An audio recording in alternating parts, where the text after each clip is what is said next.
You're watching Fox 35 News Plus, streaming on Fox Local. Well, good morning to you and welcome into Fox 35 News Plus. I'm Garrett Weimer and thanks for joining us on this Monday, live on Fox Local, YouTube, and on Facebook. Number of things that are going on today, including some major international events. So I want to start by giving you a live look right now in France, where President Donald Trump just 1 minute ago arrived at the G7 summit, a meeting of a number of powerful country leaders that is going to be taking place. The president just arrived and walked in a moment ago. You see Newt Gingrich and his wife Callista Gingrich walking in now. But the president just arrived. He made a very brief statement. There is some other members of the cabinet, including Scott Bessent, the Treasury Secretary, who is also walking in.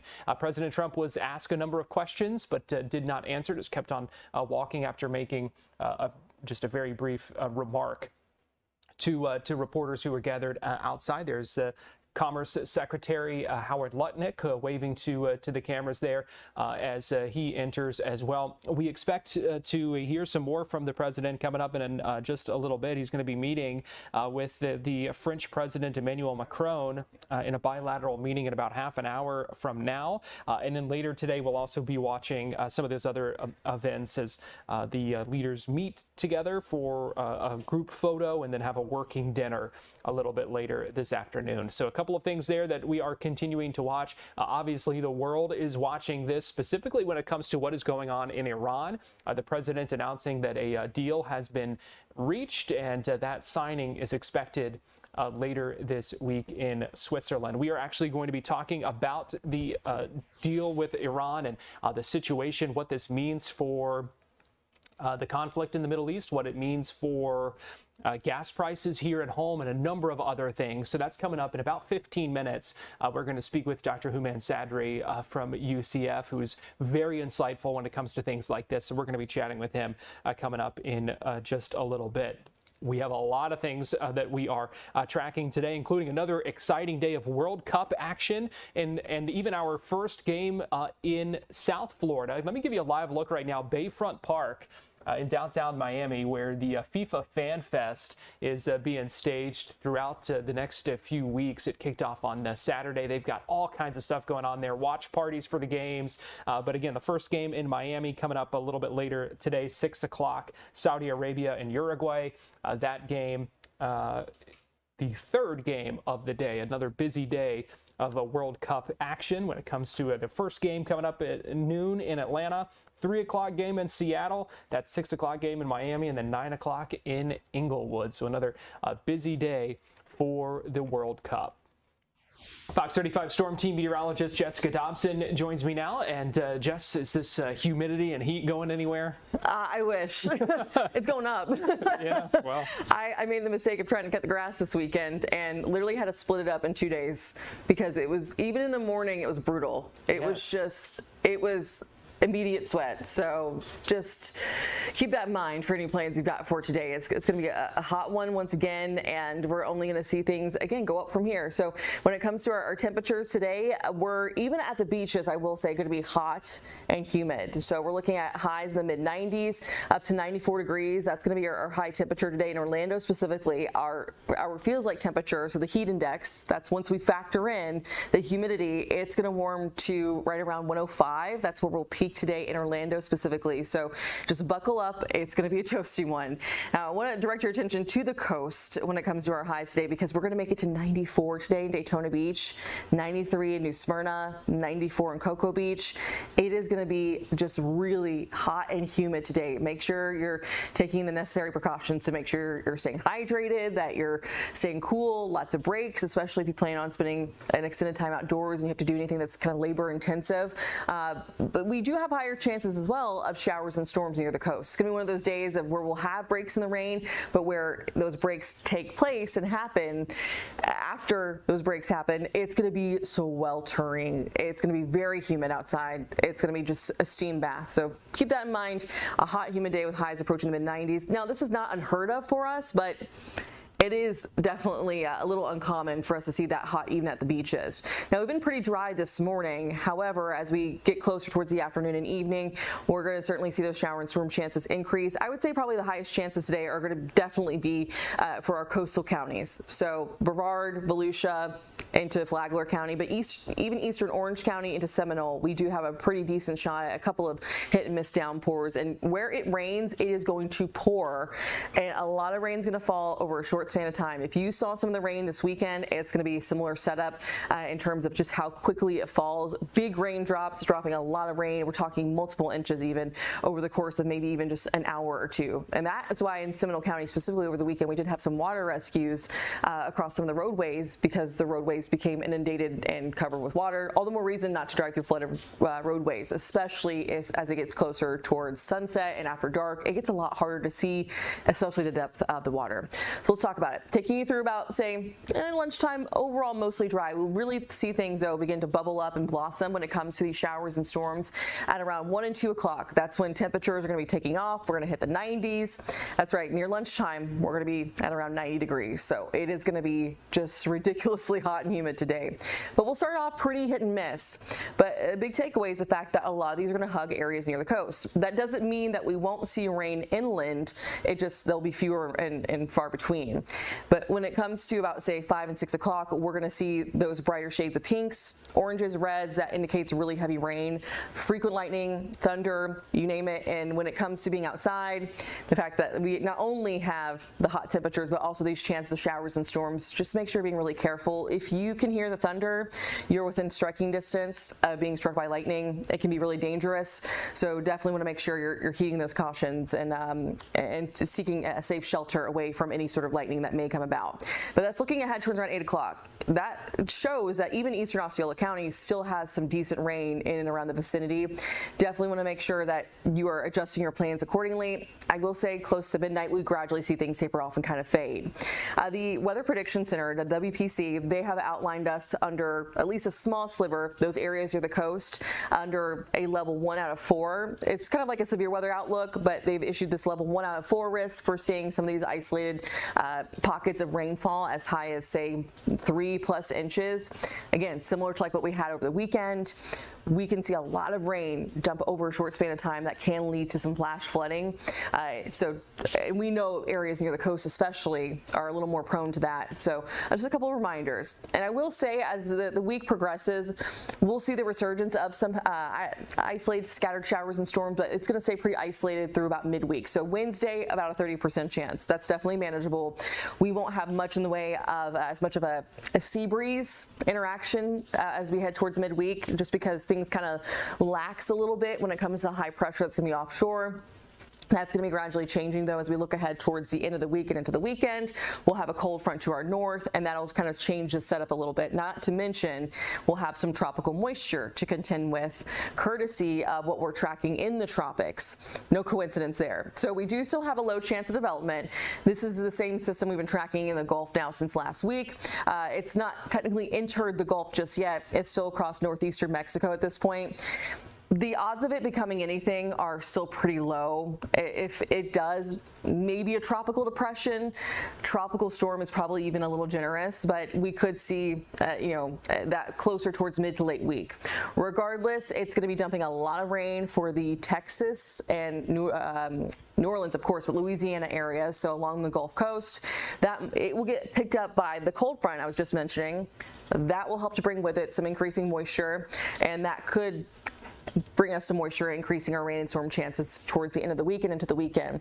Regardless, though, again, no immediate threat to Florida. Really, the only impacts even we'll have from this will be maybe a slight increase in our tropical moisture. So that's going to be from the remnants of this system, which, by the way, is the remnants of Tropical Storm Christina, which was actually a Pacific named storm, and it's kind of crossed over into Mexico, and it's a broad area of low pressure right now, but again, no threat to Florida at this time, and it's just going to be really a heavy rain threat as we head over the course of this week. So 20 and 30% chance of development over the next 2 days. days and the next 7.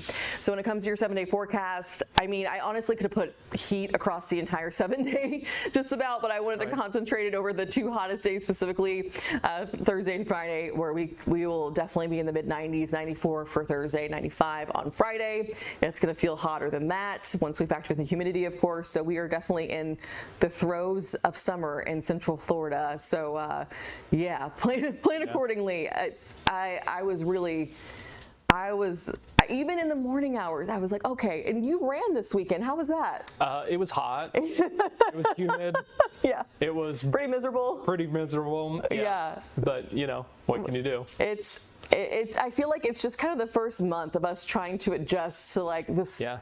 It's like, okay, all right, this is what we've been talking about and gearing up for. It's here. So like, you just gotta like mentally and physically prepare in both ways. Right. It's getting, your body getting back used to dealing with that is certainly a process. And, when it comes to the storms, we've been seeing some pretty gnarly ones that have put down just so much rain and a lot of that lightning too. Yes. It's been an interesting few days. It definitely, I know at my house over the weekend, I need to put my rain gauge out. I haven't done that yet, but we picked up, multiple inches. I know in Seminole County, we had strong wind gusts too. It got rowdy, over the weekend. And just with the amount of moisture we have, it can create these, not only some strong winds, but just so much rain falling over a short span of time. My pool was like overflowing. Yeah. I was like, oh boy, that's never happened to me before. Let me get on Google really quick. Right. Yeah, a lot of things going on, that's for sure. Fox 35 Storm Team Meteorologist Jessica Dobson, thanks for joining us.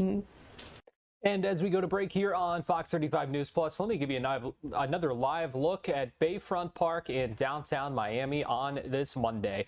Keep it right here. We will be right back.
Reporting the roll and pitch program, which puts Apollo 11 on a proper heading.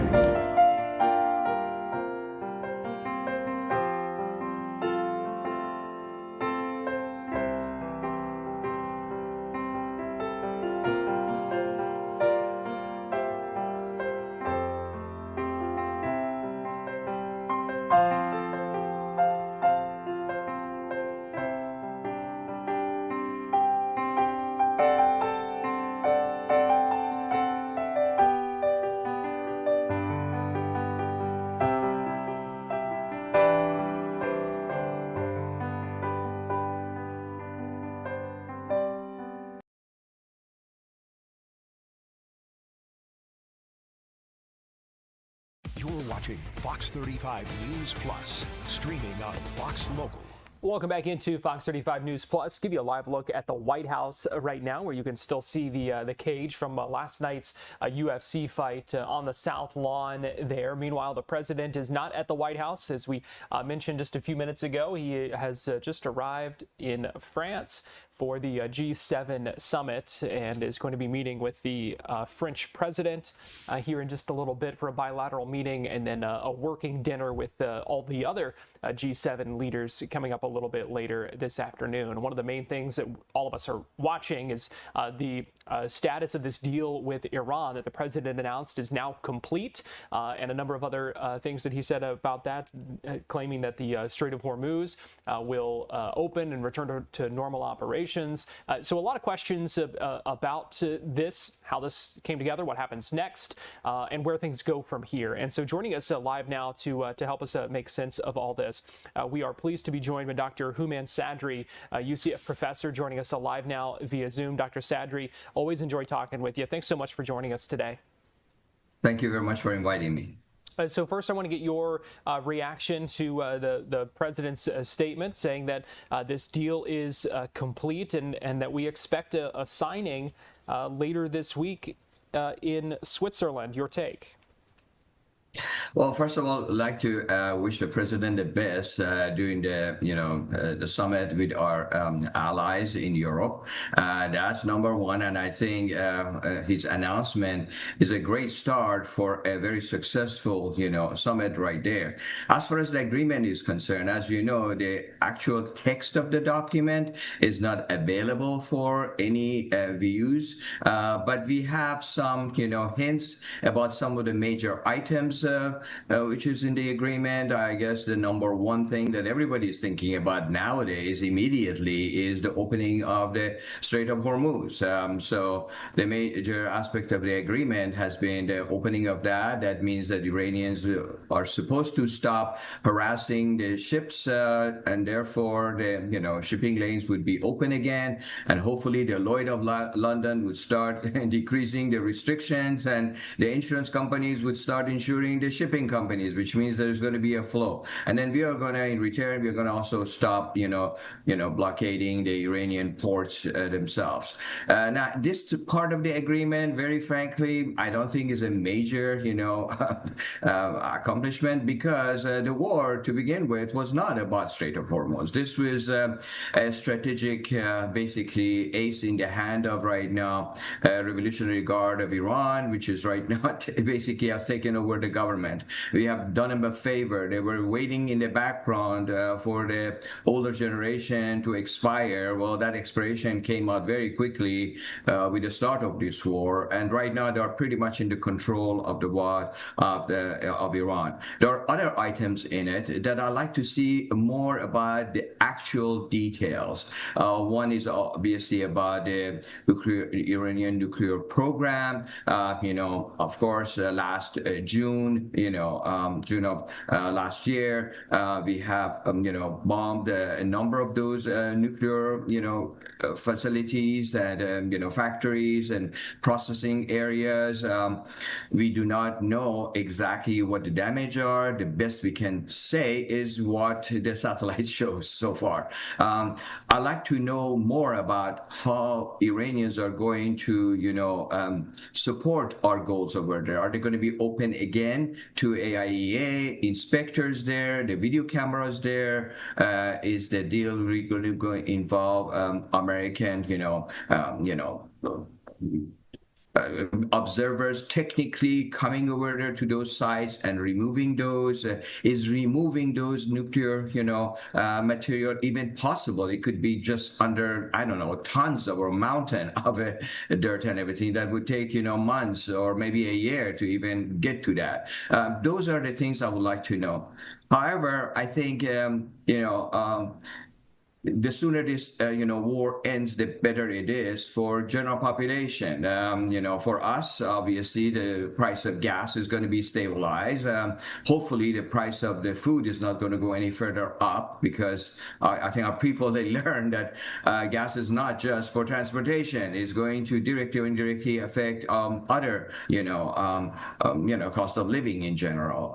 So we'll see what happens. I think the biggest loser in that regard so far seems to be the Iranian population, because as you know, in January, with the uprising that they had, they lost about, depending on whose estimate you take, somewhere between 30 to 40,000 people. And now they are going to be dealing with a regime which is more radical and younger, and we'll see what happens from there. Dr. Sadri, I think the last time we talked, it seemed like kind of both sides had dug in their heels. They had some sticking points that they didn't, really appear to be budging on, and so things were kind of on the rocks. It seemed, but I'm curious now. What would have happened to kind of change the math here to lead to a point where both sides can say, hey, we do have a deal now. What would have changed to kind of get to this point where we are now? That's a great question, Gareth. Okay, you ask very good questions. What has changed is part of it is the political situation in our country. We're getting closer and closer to what midterm election. So any agreement, Garrett, involves basically some kind of compromise. Of course, each side does not want to emphasize all those points that they're giving away, both our side and their side. But, agreement is not going to happen, without any kind of give and take. So I think we have been in a situation right now that we have agreed with certain point, even though we are emphasizing some of our original, basically demands. Iranians have been doing the same type of thing, and they feel like they have made a deal. Right now, from their perspective and the perspective of the regime has basically taken over, the new leadership has taken over. For them, this is a total war. For them, the issue is their survival. For them, the issue is, if they would lose, where are they going to go? Nobody's going to take this group. Nowhere in the world, any countries would take this group of people as refugees or anything else. So they are basically fighting for their survival. And I think the agreement, in a way, is providing them with kind of, insurance that, well, they made a deal with the U.S. and the regime is safe for now, and it can survive. And that's the main thing from that. I think that's basically what they are, that's why they would agree. And they feel kind of secure in terms of their domestic, audience as well, with basically decimating, the opposition in January, and now they feel in full control. The Pakistani prime minister said, as this deal between the U.S. and Iran is kind of ironed out before it's signed in the coming days, that there would be what he called pre-implementation discussions. What would be happening kind of now in the background, leading up to an official signing of this to work through implementation of this deal? Very good.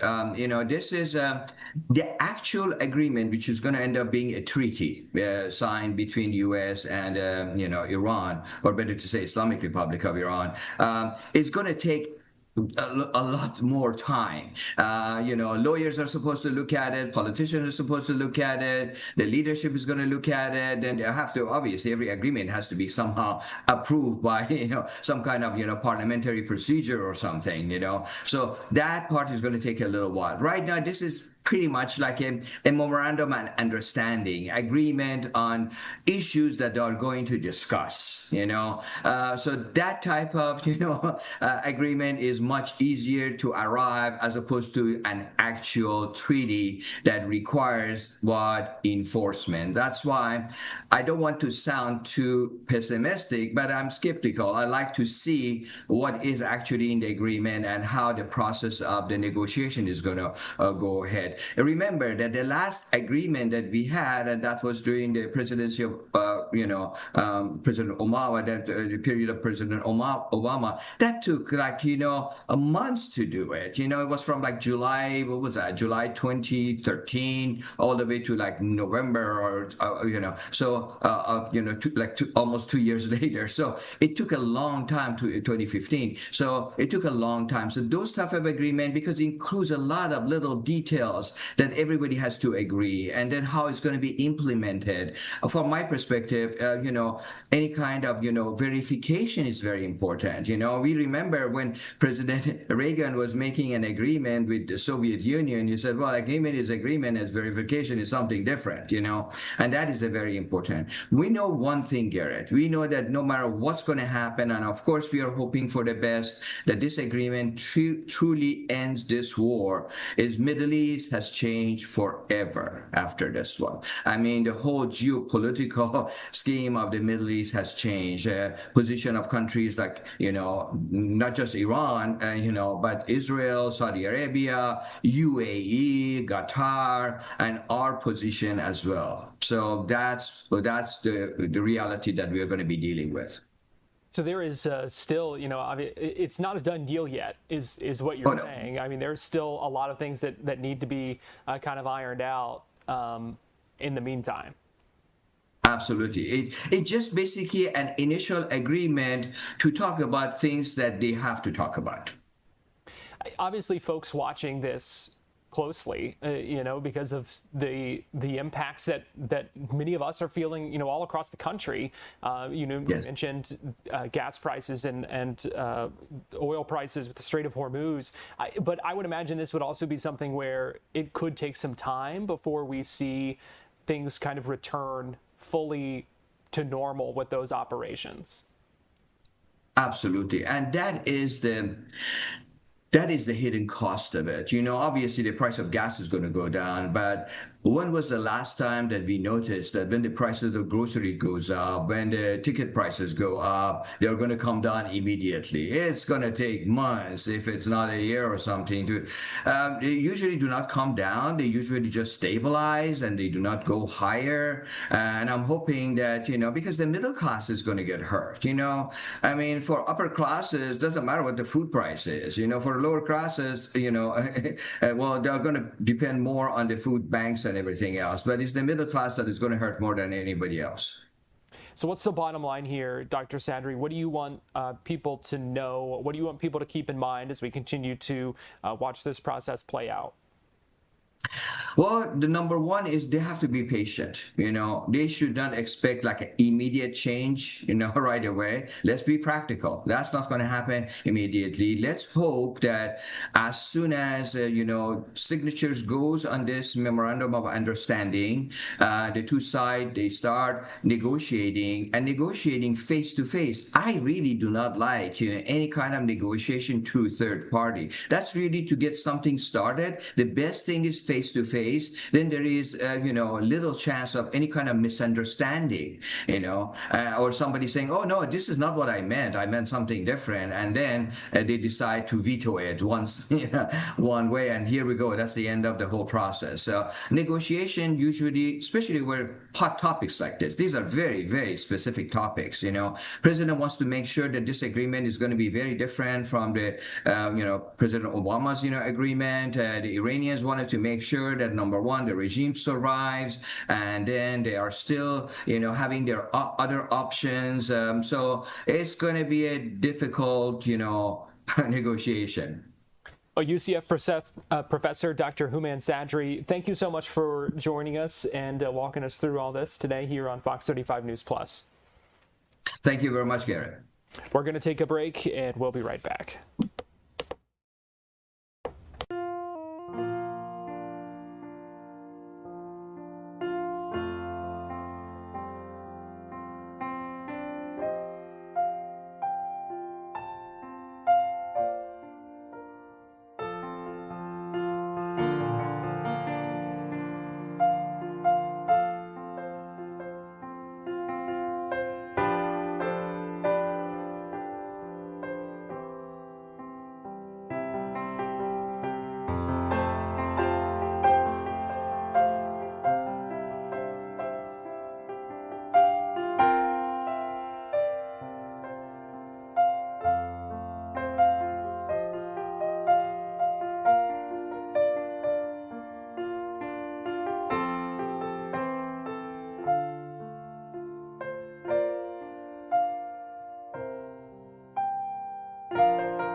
Neil Armstrong reporting the roll and pitch program, which puts Apollo 11 on a proper heading.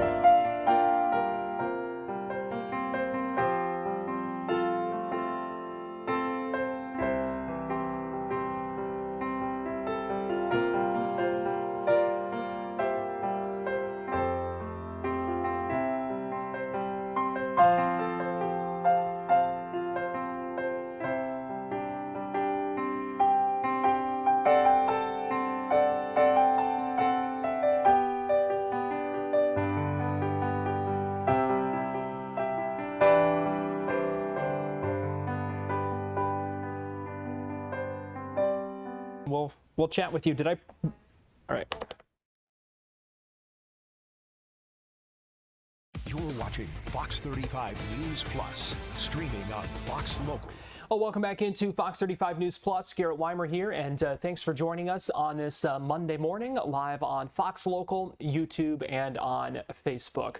We have talked a lot about the takeaways from Artemis 2, and we've looked a lot about and talked about what it means for future moon missions, kind of laying the groundwork for a moon base and flights to Mars and all kinds of things. One of the things we haven't really looked at is the aspect of the health of astronauts and some of the medical impacts and what this all means for them. And there's additional tests that have been going on, some new data that's coming out that's looking at specifically that. And so joining us live now to talk about this is Dr. Emmanuel Urqueta, UCF Vice Chair of Aerospace Medicine, joining us live now via Zoom.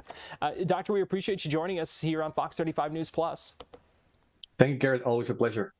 So first of all, just talk to us about what some of this testing is, some of what the things that NASA and others were really keeping an eye on when it comes to the astronauts in space for this mission. Yeah, first of all, this was, of course, a truly historical mission. And the way that I see Artemis 2 is a bridge between the Apollo Air exploration and a future sustained lunar operation capability, which is what Artemis 2 is really paving the way for us to do. And one of the most critical items is human performance after landing. If you see every time astronauts come back to Earth from space, regardless of the duration of the mission, there's always a welcoming committee. There's flight surgeons. There's the military. There's always someone helping them to recover when they come back to Earth. When they land on the moon for the first time during the Artemis program, there's going to be nobody there welcoming them. So how the human body really adapts to partial gravities, which is on the moon we have partial gravity, 1/6 of the gravity on Earth, is going to be incredibly important for us to gather this data. And you can see here Christina Koch after she landed, and you can see in this video that you have showing the audience how impactful it is, this sensory motor adaptation. And this is just after 9 days of flight, right? So this is going to be one of the most critically and mission impactful items that NASA is looking. For this, they look, astronauts, they should be able to stand, to move, to climb, to operate equipment, and to make decisions soon after they arrive to Earth. So all of the countermeasures that I developed to allow astronauts not to be in this shape, but actually to be able to walk and to perform as soon as they land on the surface of the moon, is one of the most critical items that NASA is looking for this mission. And one of the other things, kind of looking obviously at the impact on kind of their behavior and their health, but this is also interesting because NASA is looking at chips of DNA to see what this means kind of on a molecular level. Can you explain that for us? Yeah, absolutely. So this is the first mission where NASA flew, as you mentioned, is called an organ on a chip. So basically an organ on a chip is a piece of technology where you have different cells, human cells, that they perform as close as possible as they would perform inside your body. So basically you have a small avatar of you flying into space without you being exposed to the space environment. So in this case, NASA flew these avatars containing bone marrow cells derived from each of the astronauts around the moon. And the researchers are now comparing the flown chips, those 4 chips that they flew on Artemis 2, with ground controls. That means chips that the same chips, but they kept them on Earth. So now they are comparing what are the impacts, from blood samples, from DNA, from RNA, and how deep space radiation microgravity could affect human biology, but now at a molecular level. And this is one of the most critical items. When we went to the moon for the last time and with the Apollo program, we didn't have these capabilities, right? We only had blood work and why not, but we didn't have the capabilities to understand DNA changes, RNA changes, and finally molecular changes. And with today's technology, we are looking at personalized medicine, and I think this is a very interesting project, and we're looking forward to seeing the results hopefully soon. Why is that so important? What role does that play? What will we learn from that might help us understand things about future missions, longer missions? Yeah, absolutely. One of the key items on missions to the moon and eventually to Mars, as we compare them to missions on low Earth orbit, like the space station, is that the Earth is protected by a magnetic field, a magnetosphere, and most of the space radiation is deflected from this magnetic field. So, here on Earth and the astronauts in the space station are exposed to some of that radiation, but not significant. Now, the moon and Mars are outside of that protection, that magnetic protection. So that means that the astronauts on the moon, in this case Artemis 2 and beyond, and even in the future when we want to go to Mars, these astronauts are going to be exposed to full galactic space radiation. And we really don't have a lot of data on these astronauts. Really, the only people having exposed to this type of radiation were the astronauts in the Apollo program, and now these were astronauts on Artemis 2. So what we learn on what are the impacts to the human body from exposure to this radiation and what countermeasures we can provide them, it is one of the mission enabling capabilities, not only for a permanent presence on the surface of the moon, but eventually for Mars and other exploration of other planets. We know they've also been looking at the immune system response. Astronauts giving some blood and saliva samples before and after the mission. Does the immune system respond differently in space as opposed to Earth? Absolutely. One of the things that we have learned from the space station on long duration missions is that the immune system starts going a little bit down. And what this means is that some of the viruses that most humans have that are usually dormant, because if you have a good immune system, most of these viruses are controlled and they do not replicate. What we have seen is that some of these interleukins, there are these particles that actually help the immune system and prevent these viruses to replicate, and then for you to get disease in spaceflight, these interleukins go down. And what that means is that the virus copies starts going higher. We haven't seen any clinical reactivations of viruses. As an example, for example, if you got varicella when you were a kid, chickenpox. As an adult, if this virus reactivates, you could get shingles. We haven't seen any clinical reactivations in space, but this is one of the things that NASA is looking at to see what are the differences between what we have seen on the space station, which, yes, the copies increase, but we do not get clinical reactivation, and what happens in these cases going to the moon, where the astronauts are exposed to full galactic space radiation. So this is another critical item that we need to learn and we need to prevent if something happens before, going to the moon for longer missions and eventually to Mars. Yeah, it seems still so many questions about the impact, on health and behavior and just the long-term ramifications of spending time in space. And so I'm curious with goals for, like we've been talking about, long distance flights to Mars, a permanent moon base even, how much more ground do we have to cover when it comes to this research, this science, knowing some of these answers to these things before we're kind of ready to take those additional steps? Yeah, I think one of the biggest questions that we have is how much will partial gravity will have an effect on the human body. Like, our human bodies have been designed to thrive in a ground gravity environment, right? Like here on Earth. Most of our experience in spaceflight has been really in zero gravity. When you think about the space station, the free flyer missions, and pretty much the entirety of space exploration, with the exception of some of the Apollo missions that landed, all of our experience have been in zero gravity. So there's still a lot of questions on what being on partial gravity means. Like, the moon has 1/6 gravity. Mars has 3/8 gravity compared to the Earth. So what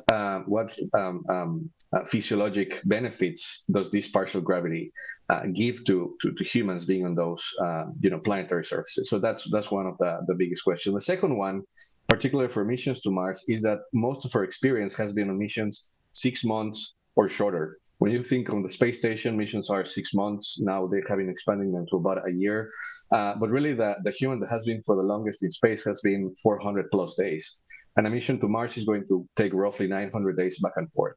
So we still have long ways to extrapolate and to learn what are the implications and the physiologic adaptation to spaceflight. And I think the Artemis program is going to enable that because, on the later Artemis missions, once we have surface exploration and permanent habitation, one of the goals is that we'll have these very, very long missions, multi-year missions, so that we can start learning how the human body adapts and reacts to very, very long missions with being exposed to space radiation. Now, these experiments, these tests, certainly maybe not be the sexy part of the Artemis 2 mission when we look at the amazing, incredible images that came back and a number of things. But this, you could probably make the argument, maybe even more important to be looking at than any of that. Absolutely. I mean, we could have the perfect rocket ship, we could have the perfect propulsion, but at the end of the day, the most critical item are the humans that are inside of that rocket ship, right? So absolutely, if we don't learn as much as we can and then design the rocket ships based on the needs of the human, who are the ones that are going to fly inside it, it's one of the most critical items, and particularly more so now that some of the commercial spaceflight companies are planning on flying, hundreds of people in a single rocket ship, to the moon or other planets. The question is even more important with commercial spaceflight. So, Dr. Urqueta, before I let you go, what is the bottom line here? What do you want people to keep in mind? To stay excited, to support the space program. I mean, we are incredibly lucky to live in this time of history where, we have multiple companies flying into space. We have a lunar program that is being accelerated. And we have access to the best medical and research technology that we have ever had in the history of mankind. So I think the opportunities are really unique, and it's a great time to be interested in space exploration. Dr. Emmanuel Urqueta, UCF Vice Chair of Aerospace Medicine, we appreciate your time. Thanks so much for joining us here on Fox 35 News Plus today. My pleasure. Thank you, Garrett.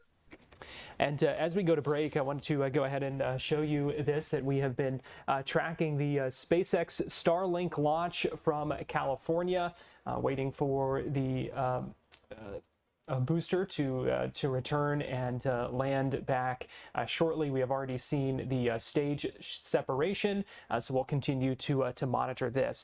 We're going to take a break here on Fox 35 News Plus, but we'll be right back.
Neil Armstrong reporting the roll and pitch program, which puts Apollo 11 on a proper heading.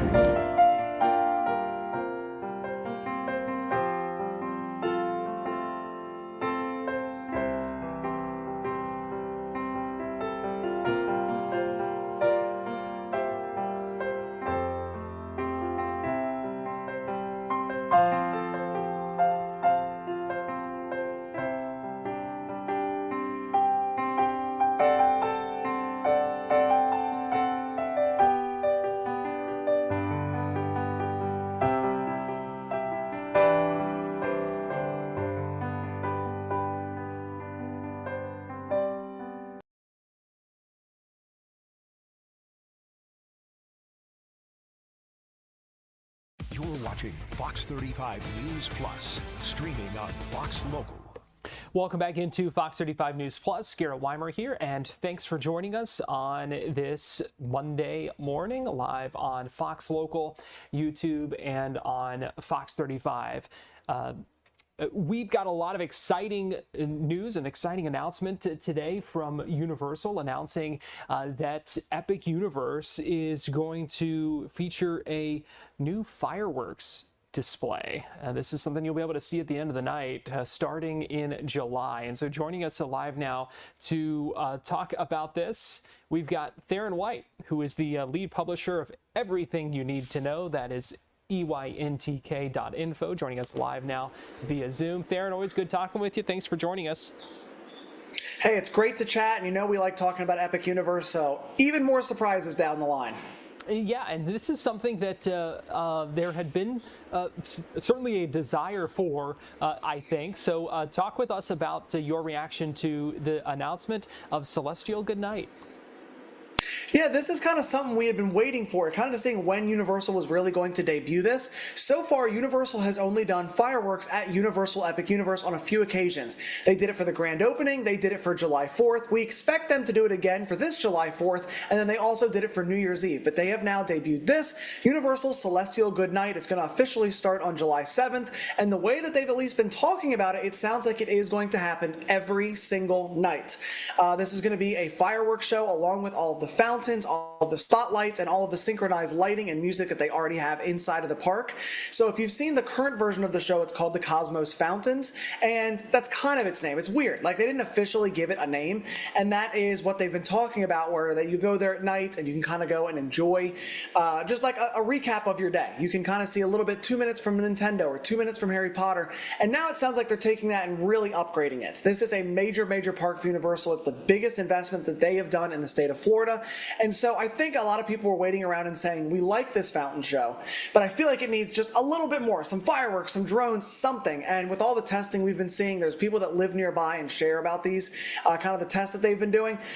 It was not, are they going to do a fireworks show? It's kind of when they're going to do a fireworks show. And so now I am glad to see that they did officially announce this, and this is going to be just another great upgrade that we have for this park. I already enjoy the current version of the show that we have, but it's kind of like I said, it's like a recap. And I think that these fireworks will really kind of add that big boost of what people want when they're expecting a nighttime spectacular. So what will this add, do you think, to the atmosphere and the experience inside Celestial Park at night? Well, Universal has said that it is going to have a big fireworks finale. And I think it's interesting. The way that they word it makes it sound like it's not a full fireworks show. It is a fireworks finale.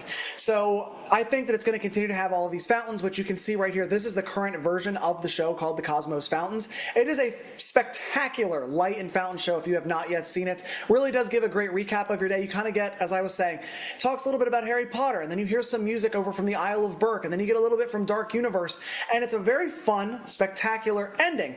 But now that we're going to have these fireworks, I expect that the show's going to be a little bit longer. The current version is about 10 minutes long. I'd expect this new one maybe to be about 15 minutes, with the fireworks really being those last 3 to 5 minutes. It could be that fireworks are the whole time, but the way that they kind of released their press release, it sounds like the fireworks want to be the big, surprising finale. We've also seen some spotlights testing that has been happening throughout the park. So they already have spotlights, they already have fountains, they already have LED lights, but there has been new things they have been installing, and these spotlights, people have said they can see them from miles away. I have to assume these are like the gigantic ones that Disney currently hosts for their Happily Ever After fireworks show at Magic Kingdom. So, Orlando residents, if you're already used to hearing fireworks in one direction for 9 o'clock and then this direction for 10 o'clock, well, we're going to get yet another one that's going to be happening nightly, and we'll see more spotlights as well. I think this will really kind of add on to just a very big, massive ending when it comes to an Epic Universe day. Really just an epic way to cap off the day at a park that is already just so beautiful at night. Oh, 100%. I think that Epic Universe is by far the most beautiful nighttime park in Florida, and I would probably say also for the entirety of the United States. If you have not yet had a chance to go there, anyone that visits, please stay there after sunset. You have got to see how amazing of a job they did, not just in Celestial Park where this show is going to be happening, but for all of their lands. The nighttime stuff, it's almost better than the daytime version. And when this show specifically happens, the one that we have right now, it synchronizes those lights. You get to see the portals themselves light up and shoot beams of light into the air to represent those lands. You get to watch the very concrete around you light up and change colors. And so you see all of that, and now we're going to have even more. So I think that is really, really going to get surprise guests. And I feel like because this is such a big park, it needed kind of that really, really big ending. Universal over at Universal Studios Florida does do a drone show and a fireworks show, but it doesn't happen every single night. It can shut down for Halloween Horror Nights. Sometimes they change it for Christmas. Sometimes you only see it during the busy times of year like spring break or summer. And so because of the show, the way that it's worded sounds like it will be happening every single night, and Universal can now have a continual nighttime program, especially if you're someone that's going to be doing park-to-park tickets. You can go and enjoy the other parks and then still see a fireworks show here. And if you're staying at the Universal Helios Grand, depending on where they're going to be mostly shooting these fireworks, you might have one heck of a view as well. And why, we just recently surpassed the first anniversary of Epic Universe, and this is a sign that things are continuing to evolve. There are going to be some continual changes that we're going to see. Yeah, that is totally correct. And I think that's kind of how it is. This past first year, if you saw any of the footage from the first month that they were open, it almost looked like the park was empty. Universal was really pulling back on that capacity to make sure that guests had a great time. And I think that's what they've been doing throughout the year, is they slowly add in a couple more people, and they change the hour here. They modify some of the food there. And while they've had this nighttime show, now they're really ready for a nighttime spectacular. And I think that's what it is. We've hit the 1-year anniversary, and they've already announced, we want to expand a little bit with Harry Potter, and maybe we'll work a little more over here. And we can see them doing work not just here, but at all of their parks right now. And I think that's how they feel, is when you look at a theme park, we kind of all want it to come out at once, but really theme parks work in decades. They don't really work in days or weeks. And so it's very normal for a park to think, that's okay. We have 5 years until we want to do this, or 10 years until we want to do this. And a lot of the creative teams work and think like that. So I think they really wanted to get the park open initially. And now they go, okay, we feel stable with what we currently have. Let's go and add in this. Like Captain Cacao, the new entertainment that they have in Celestial Park. He's a great character, but he wasn't there at the very beginning. His merchandise sold out, and they said, okay, let's bring Captain Cacao in. Now let's see what we can do here. Now we've got this nighttime spectacular, and we're just going to continue to see this park evolve. Darren White, lead publisher of EYNTK.info. We appreciate you joining us here on Fox 35 News Plus today. Of course, always happy to join. We're going to take a quick break, and we'll be right back.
Neil Armstrong reporting the roll and pitch program, which puts Apollo 11 on a proper heading.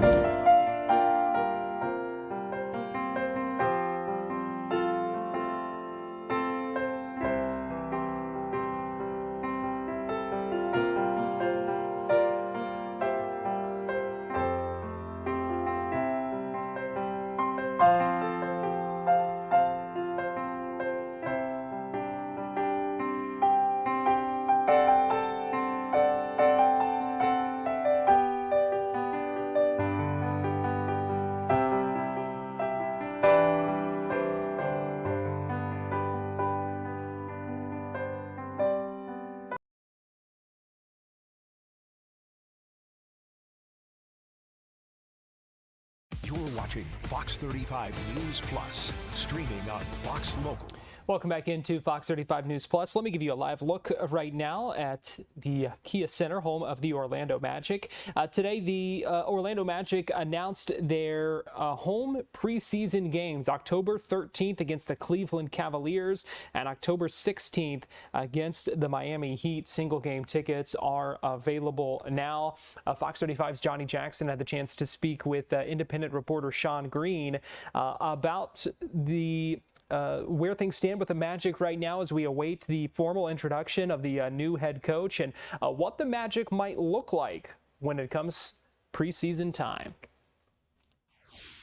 Yeah, obviously the preseason games getting announced have been earlier and earlier each year. I think the care for preseason has gone down in the past couple of years. But listen, I think if the Magic play their starters in these two games against the Cavs and the Heat, I think those are two matchups that certainly are going to help them before the regular season. Obviously, the Heat are in the Giannis Antetokounmpo sweepstakes, so that team could look a whole lot different come October. And then the Cleveland Cavaliers, obviously, the Magic have had a lot of good matchups with them over the last couple of years, and a team that was just in the Eastern Conference Finals. So two very good matchups at home for the preseason for the Magic. This also comes before the Magic have officially introduced their new head coach, Sean Sweeney. What should fans look for when Sean Sweeney is announced and going into this preseason matchups? Yeah, I'm intrigued. Obviously, we're expecting him to be introduced in the next couple days. I think the Magic are very and keenly aware of his past schedule being in the finals and probably wanted to give him a couple days to decompress after, a stressful series. But I think what you really want to hear from him is number one, hear what happened in the finals. There was a lot of, moments that I think fans want to talk about. Obviously, Game 6 being up 30 and then them coming back. Obviously, he wasn't the head coach, but I think hearing kind of his perspective on how the series went is going to be vital for fans. And obviously, hearing his vision. Obviously, the preseason is going to be the first look at this new look Magic. Franz Wagner was just recently talking about it, how there is some excitement, but there is also some pressure, knowing, with the way the salaries are put with the Magic, they are in a win now, and there's not much to alter that. So hearing what Sean Sweeney's new vision is and seeing it implemented in these preseason games before the regular season starts is going to be very interesting and vital for fans to see. You talked about how the Heat could look a lot different. Could the Magic look a lot different on the court when this preseason starts? I mean, it very well could. There was reports saying that, and I don't necessarily believe the reports that, they want the Sean Sweeney's going to watch some film and then determine if they want to get rid of certain players. I think, listen, the front office has a good idea. I think Sean Sweeney is going to have a major input onto what the Magic do. But I do foresee, if I were to take a random guess, I would say the Magic are probably going to hold firm on any of their big players, and that is including Jalen Suggs and Wendell Carter, unless some crazy trade comes up. I do think they're going to want to see Sean Sweeney coach these guys, see what it looks like before All-Star break, and then they can make a determination and see what they want to do after that. I do think they want to see what Sean Sweeney provides to this roster when healthy. But obviously the Magic will definitely be making some moves. The moves that we have no idea what they will make, but obviously some key ones will be what they do with Jonathan Isaac, the contract extension on Anthony Black, if that's something they want to do. I foresee them wanting to do that, and then any trades or additions they want to make. And as far as on the court scheming, what can we expect from Sean Sweeney? So I think defensively, it's going to look a lot similar to what the Magic have done, not last season, but the season before. I think the main focal point, and I'm intrigued to hear what he says in his opening press conference, which he'll be doing in the next couple days. I think his main focal point is going to be getting back to a top 5 defensive unit. You see what the best teams in the NBA, the 2 teams in the finals were really good defensively, top 5 in defense. The Magic need to get to that. And I think that's going to be the main focal point. Again, offensively, we're not quite sure. I think that's going to be a question to who he hires to his staff.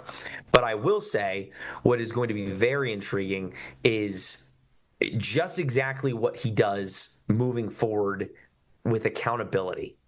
With guys like Paolo, guys like Franz, when stuff's not going right, how does he hold them accountable? That was the problem with Jamal Mosley. I think there wasn't enough holding players accountable early enough. So when he tried to hold them accountable, there was issues.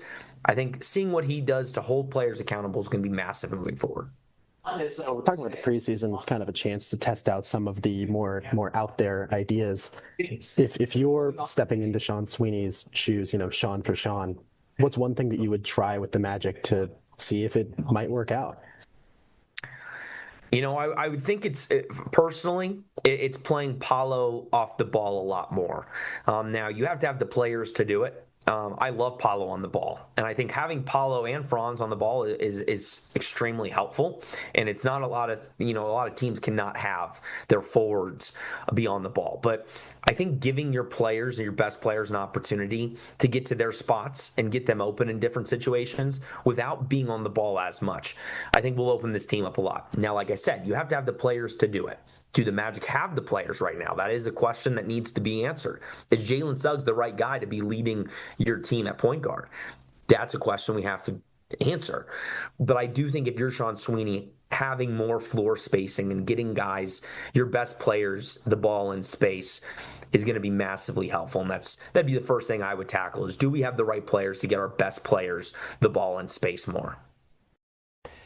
Independent reporter Sean Green speaking about the outlook for the Magic. And again, we do expect a news conference in the next few days to welcome new head coach Sean Sweeney. We will, of course, live stream that for you right here on Fox Local. Right now, we're going to take a quick break and we'll be right back.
Neil Armstrong reporting the roll and pitch program, which puts Apollo 11 on a proper heading.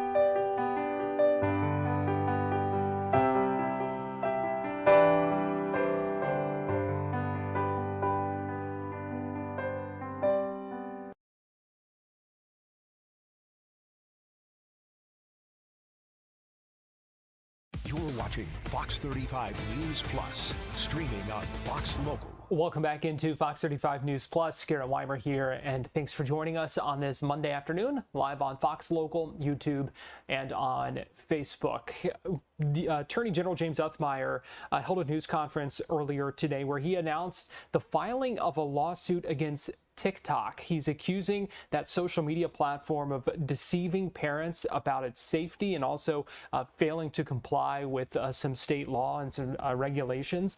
In this news conference that he held earlier today in Fort Lauderdale, he said that this is one of the most egregious social media apps when it comes to harmful sexual content and the addictive nature of it. And he vowed that they are going to, quote, get our kids their lives back. This is Attorney General James Uthmeier at this news conference just a little bit ago. Here to announce another monumental step in our effort to fight to protect our kids. As you all know, our office has been very busy the last year and a half since I've been Attorney General, going after anybody that wants to subject our little ones to harm. A record number of child predators arrested, over 1,700, and we're going after businesses. All right, sorry to interrupt here. We'll get you back to that news conference shortly because President Trump and French President Emmanuel Macron have sat down for their bilateral meeting. Let's go ahead and listen in. This is Macron speaking there. We expect to hear some remarks from President Trump as well. So let's go ahead and listen in live. To commend President Trump for the celebration yesterday and to welcome President Trump and his ministers and his team for being here in Evian for the G7. I think yesterday was signed a very important agreement, a peace deal with Iran. And it's a very important one because first it will fix the nuclear issue. And it's a very important matter for peace for the whole world. And it will reopen Hormuz. It will provide peace in Lebanon. And so we are ready to take our fair share of the burden and be part of the commitment of the international community in order to support this deal. And we will discuss about that together and with colleagues later on. But it's a very important step towards peace, but as well for global economy. We will have the occasion to discuss about the war in Ukraine in order to re-engage together and negotiate a good and solid peace and sustainable peace. And President Zelensky will be with us as well tomorrow. And obviously, we will have the occasion to bring this G7 to speak about a series of issues from rare earths, critical minerals, trade, etc., where we have to build convergence among the G7 members. And it will be the occasion for us to celebrate the 250th years of independence for the U.S. And Versailles is a good place because this is where the King and the Minister of Foreign Affairs at the time did support the U.S. during years, but as well prepared what we called the Paris Treaty in 1783, which was the final point of the war. So it's a great honor and a great pleasure to have you, Mr. President, in Evian and Paris. Thank you. Thank you. So, Emmanuel has been a special friend of mine. We've had a fantastic relationship. We've worked on many deals together. I'm very happy to say signed, the deal's all signed. And the Strait is already partially opened. As you know, they're doing a little hunting for a couple of mines that they've already found. But it's essentially ships are starting to go out now. On Friday, it'll be completely open. We got along very well with Iran. It's a different set of leaders. As you know, the first set is gone, the second set is gone, and we found the third set to be very smart, strong, very smart, but we ended up making a deal. I felt badly that we had to go back on the attack for 2 nights, and I thought a third, but we made it before that happened. But I think a lot of great things are going to happen in the Middle East right now, and very importantly, the oil is plummeting down, and the stock market is shooting up like a rocket today, like record kind of numbers. And the oil has taken its biggest plunge, and we're into the low numbers, not quite back yet, Kevin, to the extent, but we're getting close to the numbers we were before it all started. And the main thing is that Iran will not have a nuclear weapon. They fully agreed to that with strong policing powers, and they won't have a nuclear weapon, which is what it was all about, because they probably would have used it if they had it. So we had 2 big moments when they terminated the JCPOA, that was the Obama deal, the Barack Hussein Obama deal. And when I terminated that, it was very important because it was a road to a nuclear weapon. It was a horrible deal for the United States. It was a deal where billions of dollars was given to Iran. It was a deal where $1.7 billion in cash was put on a Boeing 757, I guess, right? But it was put on a big, beautiful Boeing 757 they needed a Boeing 747, to be honest with you, because there was a lot of cash. 1.7 billion was taken out of the banks and given to Iran. And on top of that, tens of billions of dollars was paid. So they tried to bribe them to make a deal, and that didn't work. It never works. And we've done a great job, and hopefully it's going to be a good relationship, and we're going to get along. And if we don't, we go back to where we started, but I don't think that's going to be necessary. The Iran deal that we made is going to bring a lot of success to the world, because the oil was really clogged up there for a while. He would call me on occasion, say, "Come on, please, let's go with the oil prices." But the oil is coming way down, so I'm very honored by it. I want to thank you for your help. You know, you've always been a help, and it's an honor to be with you. We had a very good conversation yesterday with President Zelensky and President Putin. And I see maybe we can do something there. I really do. I think they're both open to it. So I'm going to, now that this is finished, we're going to be focusing on that, see if we can get that one done. 25,000 people a month are dying, mostly soldiers, and that shouldn't happen. But I had two very good conversations yesterday. We'll be talking about it. And we had a really exciting, I think maybe one of the most incredible evenings in the history of the White House. We had an evening last night with the fighters, and I was very happy. I called last night, very late last night, to congratulate you, because in the heavyweight division, a French fighter won. I don't know, is that maybe more important than the World Cup? To some people it might be. To some people it might be. You have a good team in the World Cup, very good team, but you have good fighters too. And you're a great country. And it's an honor to be with you. Thank you very much. Hey, sir, are you going to try to attend the signing ceremony on Friday? Well, it depends. JD's coming in for it. He was originally going to do it. I'll probably be gone by then. We're having a dinner in a day and a half, right? We're going to be staying quite late. So I may be involved, I may not. But JD was coming in for that specifically. Thank you. Mr. President, when will the text of the MOU be released? I think pretty soon. I would say, I mean, I want it to be released because it's a very powerful document. It's not like the Obama document, which was just a terrible document. This is a very powerful document, and I want it to be released. So probably pretty soon. I would say sometime after Friday, because the Strait opens completely. It's open now, but it opens completely. We'll have all the mines knocked out for the most part. We have a lot of lanes right now already. Mr. President. So I think sometime in the very near future. Yeah. Mr. President, does the deal involve any sanctions relief for Iran? When would that go into effect? No, it doesn't. Well, they have to. It's really a behavioral thing. If they do what they're supposed to do, that starts taking effect. Monsieur Macron, quel engagement êtes-vous prêt à prendre au nom de la France dans le détroit d'Ormuz? Vous avez parlé du porte-avions Charles de Gaulle. Mr. President, what do you expect from France and well, I would love them to do that. I don't think we're going to need much help because we have an agreement where it's going to be open.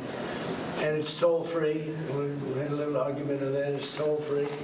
So I don't think we're going to need much help. But I don't think it's a bad idea to have a ship or two up here from a few countries. You'd be a great country to do it, because you never know what happens. But I think it's going to be open, and I think it's going to be free sailing.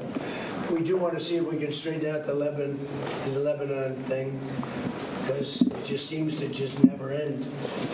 And that's a mini version of what we were doing, and it should not be tough. It should not be tough. So Hezbollah, we have to have a little talk with them. C'est la question qui a été posée en français sur la contribution. Nous sommes prêts à avoir dès demain des chasseurs qui sont sur place et qui peuvent aider aux missions d'observation, et sous 48 heures des frégates qui peuvent évidemment se déployer, et sous 2 à 3 jours le porte-avions avec les frégates qui l'accompagnent et l'ensemble du groupe. Évidemment, tout ça suppose d'être souhaité et demandé par les États-Unis d'Amérique, et l'Iran et Oman. c'est-à-dire les parties prenantes de l'accord et les deux parties, en particulier autour du détroit. Et nous avons agrégé avec les Britanniques une mission ad hoc où d'ores et déjà une vingtaine de pays ont donné leur contribution concrète à ce qu'ils étaient prêts à faire. Et nous sommes 4 à être présents dans la région. Donc voilà, c'est une offre, nous sommes à disposition. Ça montre le soutien de la communauté internationale, notre volonté de réouvrir ce détroit. Et comme l'a dit le président, peut-être que ça ne sera pas souhaité et peut-être que ce ne sera pas nécessaire, mais en tout cas, c'est une disposition qui marque notre volonté d'aider, de soutien et notre disponibilité. Et nous sommes prêts. Vous êtes inquiet sur les menaces de droits de douane de Monsieur le Président? Non, on est là pour discuter. Il y a des accords qui ont été signés en avance. Merci beaucoup. Shaking hand, please. Shaking hand. Sorry, guys, we have to go. We have to go, guys, please. Sorry for that. That meeting continue. You see President Trump and President Macron shaking hands there as the press leave the room so that they can speak more without the cameras in the room. Again, this is happening ahead of the G7 summit, where they were meeting a bilateral meeting between the French and American presidents, and then some more things coming up a little bit later today, including a working dinner and then a photo op where all of the leaders of the G7 will meet. That's coming up this afternoon, so we'll continue monitoring that. Right now, we're going to take a break here on Fox 35 News Plus, but we'll be right back.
Neil Armstrong reporting the roll and pitch program, which puts Apollo 11 on a proper heading.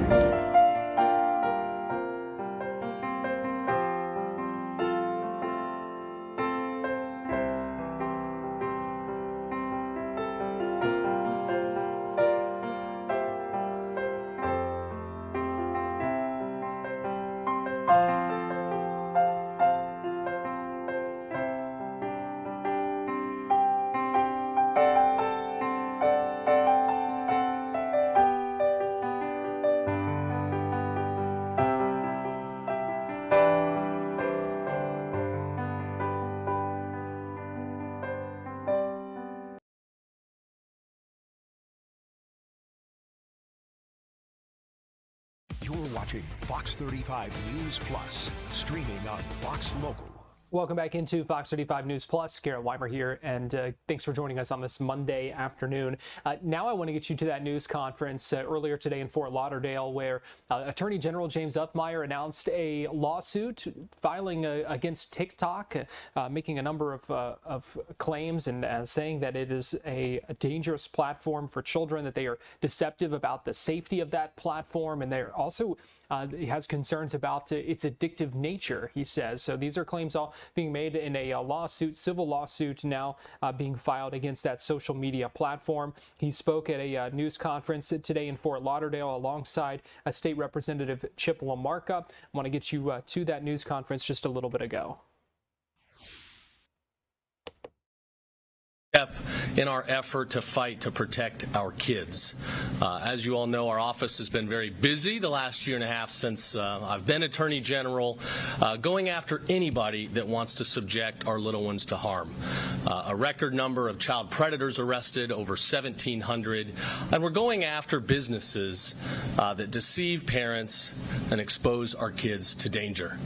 We've taken both criminal and civil action against the gaming app Roblox, which, if you haven't heard me already, please know this is a preferred venue for predators to go after kids.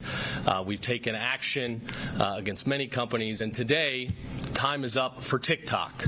TikTok happens to be one of the most egregious social media applications when it comes to the dangers that are there at the fingertips of kids. Harmful sexual content, addictive features. They design the application with unlimited scrolling, push notifications, videos that just go nonstop, and it's designed to keep kids stuck on those screens for hours and hours a day. Our evidence suggests that so many kids are on TikTok for upwards of 6, 7, 8 or more hours a day. We are going to get our kids their lives back, and we're going to do that here in the state of Florida. Our legislature, in part with Representative Chip LaMarca, thank him for being here today, they led the way for the whole world in this area, and they passed over 2 years ago House Bill 3. This is a state-of-the-art piece of legislation that says kids under 16 are not permitted to be on social media applications. Here in Florida, we are big believers in parental rights, so our law is crafted where if you're between the ages of 14 and 16, you can be given access to social media once the companies have the tools available for your parents and your parents explicitly consent to you having access. I'm pleased to report that since we've started our legal pursuits, Meta has come into compliance with Instagram. They're making best efforts. It's not perfect yet, but we are working with them on a case-by-case basis to make sure that young people who are not mature enough for the harms of social media are not accessing these platforms. And we're glad to see hundreds of thousands of accounts being suspended for young kids that are not ready for the dangers that are out there. This spring, we gave all the companies a warning that you've got 60 days to get in compliance with our law. We were in litigation. A lot of people thought they had a First Amendment right to let our little kids on these platforms where they're subjected to harm. That is wrong. We were victorious in court, and our law is now the law of the land. So we gave everybody a warning, and if you know anything about me, I am true to my word. I will keep my promises. So time is up for TikTok and everybody else that falls under this law. We will be enforcing it. We will be holding them accountable for damages and injunctive relief to change their programming and stop hurting our kids. Our complaint, which was filed just minutes ago in the St. Lucie area, it will detail out the evidence that we have at our disposal that shows these harms. They advertise that they're safe for kids, but it doesn't take long, just a few searches. My team gave me some examples in here, but they're so grotesque and horrific, I'm not going to even read it with kids in the room, but just some basic searches will reveal pornography on the sites, sexual content. We have evidence of young people looking for ways to engage in self-harm, suffering from mental disorders due to the addictions to these platforms, and in the worst of cases, hurting themselves. So we're going to pick up the sword. We're going to fight back. If you are a company and you want to choose profit over public safety, if you want to choose profit over our children, we will not tolerate it. So TikTok is looking at potentially billions in damages. We look forward to seeing them in court. I hope that they will quickly resolve their issues and protect kids. But we're going to send a message out there. Leave our little ones alone. It's been exciting to see others in the world follow Florida's lead. Australia passed a similar law prohibiting access to kids on social media sites when they're not ready for the mature content. I just read this morning that the EU is looking to do the same thing. Again, prevent kids under 16 from accessing these harmful platforms. In addition to the addiction and the depression, the physical harms, we've also seen so many cases where predators are using these platforms to talk to your kids. Today, predators, it's not just a white van driving in a neighborhood. That would almost be easier. We would see it. We got the best law enforcement in the country. They would get after it. Today it's happening in the privacy in the dark corner of your child's bedroom. These predators are smart. They're patient. They use fake photographs. They talk in a dialect that sounds like a child. They develop relationships with your kids. They tap into the vulnerabilities and insecurities, and Lord knows in today's world, many kids have so many. And then they start to extort, ask for personal information, ask for vulgar content, ask for personal locations, and in the worst of cases, and sadly we have seen this in Florida since I've been in office, kidnappings and abuse. So parents and grandparents, if you're not up with the times on social media, this is the icon for TikTok. You've seen me hold up others before, but this is the one for today. If you want to scroll through the phone and you see this, be careful. If your kids are using this platform, they are at serious risk of harm. I'm a limited government guy. I don't believe government should get in the way of businesses unless there is an emergency, unless there is a danger. And unfortunately, with social media, we have seen that. I think big tech has pretty much gotten a hall pass the last decade plus when it comes to the dangers that our kids have experienced. But we're not going to tolerate that anymore here in Florida. I look forward to working with my colleague, attorneys general across the country, to make them pay for what they've done and to seek immediate changes so that our little ones are not exposed to harm. So I want to turn it over and let some of my friends here say a few words. I'm honored to be joined by Representative LaMarca, as well as Nicole Steffer here, who's a mom who's willing to share a few words, and I'm grateful to have them. So I will turn it over. Representative, come on up. Good morning, and thank you, Attorney General. We're lucky in the state of Florida to have somebody who's looking out, not just for every citizen in the state of Florida, but our children and our kids, and Attorney General Othmeyer. You know, there was a time when I was your age, believe it or not, we didn't have cell phones, we didn't have iPads. We just went out and played outside, drank out of the water hose, that kind of stuff. But there was a lot of really good technology out there that will help young people become smarter and do better things in life, but there's also protections. And when we say that we're the free state of Florida, we are, but we're also going to protect our children, and that's not just, as the Attorney General said, that's not just from the obvious predatory things like people that might be in actual real time and things like that, but on social media and on apps on your phone. And it's getting so hard these days to really tell what's real and what's not with AI and all these other things. And we want to make sure, when he said that we're looking to protect our children, that bill was passed in 2024, so we're coming up on the third year that should be in effect, and people are still not taking us seriously. So that's why we're here today. Obviously, most of the major players in this space have complied, and we want to make sure that we're looking out for everyone but our kids first. And that's why I'm so proud to be here and stand next to him, and hope to have him leading our state for many years. But just want to thank you all for being here, and I love your patriotic colors. And with that, I'll turn it back over to the Attorney General, and I know he has a great speaker for us. Thank you, Representative. I should say, you know, talking to the investigators that worked on this, I mean, I didn't realize, and I'm not a big social media guy, but I didn't realize that there is just blatant pornography on these platforms. TikTok, Twitter, you name it, it's right there. I know we've done a lot of good work to protect children from those harms, but to the extent these platforms are not falling under that law, we definitely are going to go back this year and strengthen that legislation if we need to protect in some of these other areas that are not, you know, per se sites focused on that, but it's still very, very prevalent. So with that, I will, is it Stepler? Okay, all right. My last name's been butchered more times than I can count. So Nicole, thank you for being here. I appreciate it. Thank you. Good morning.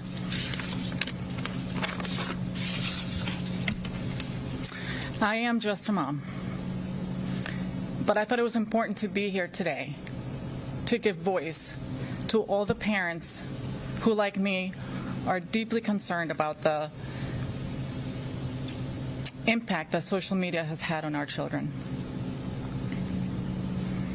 First, I'd like to thank Attorney General Uthmayer, I think I got that right, for his leadership in protecting our children from online predators and for standing with parents and addressing the dangers that social media poses today.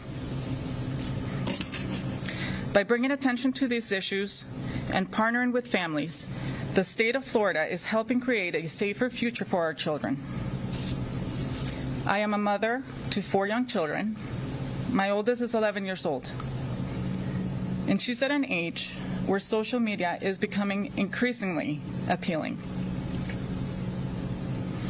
Like many parents, I am beginning to face the difficult conversations about wanting to fit in, wanting to be included, and not wanting to be left out. But as a mom, I understand that I am the first line of defense for my children. Today, I believe one of the greatest challenges that we face is social media. Like many parents, I've had to say no to social media. But the challenge is not saying no to social media, it's what comes after. Even after we say no, we are competing with technology that is constantly present in our children's lives. Our children see it through their peers, through advertisements, through videos, and through the culture around them. Social media has an extraordinary ability to insert itself into our everyday life. Children naturally want to belong, and they have an incredible ability to not give up when they want something. The reality is that many young people are also far more technologically savvy than we often realize,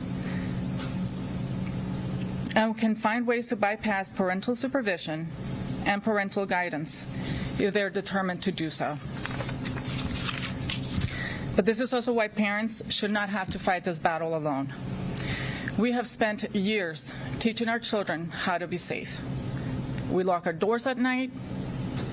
We tell them not to speak to strangers. We take the time to know who their friends are, who their friends' parents are. We guide them in those friendships. And we do all of this because we understand that not everyone who enters our children's lives have good intentions. And yet social media can undo many of those protections with the click of a button. We would never invite strangers into our living room to have unrestricted access to our children. Social media can make that possible without us even realizing it. The reality is that social media exposes children to risk they're often not emotionally prepared to handle. These include cyberbullying, inappropriate content, online predators, and unrealistic expectations. Technology companies have the resources and the expertise to make these platforms safer for our children and to stand with those parents who have already made the difficult choice to say no. If companies truly value the safety of our children, they should be active partners in protecting them, not placing the entire burden on families. Every parent wants their child to feel included, connected, and accepted. But we want for them to also be safe.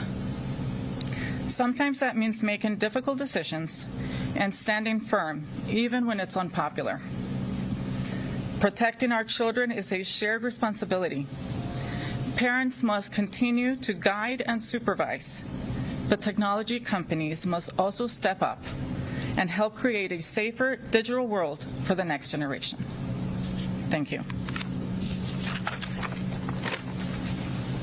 Thank you, Nicole. You guys have a pretty cool mom. I think you know that already. No, we need parents to be the first line of defense. That's the most important. But a lot of parents are not aware of these dangers. And then you have platforms like TikTok literally advertising that it's safe for minors, where we know without question it is not. Somebody asked me this morning on the way in, you like to fight with everybody, and we are fighting with a lot of people. That is true. I think they're the right fights.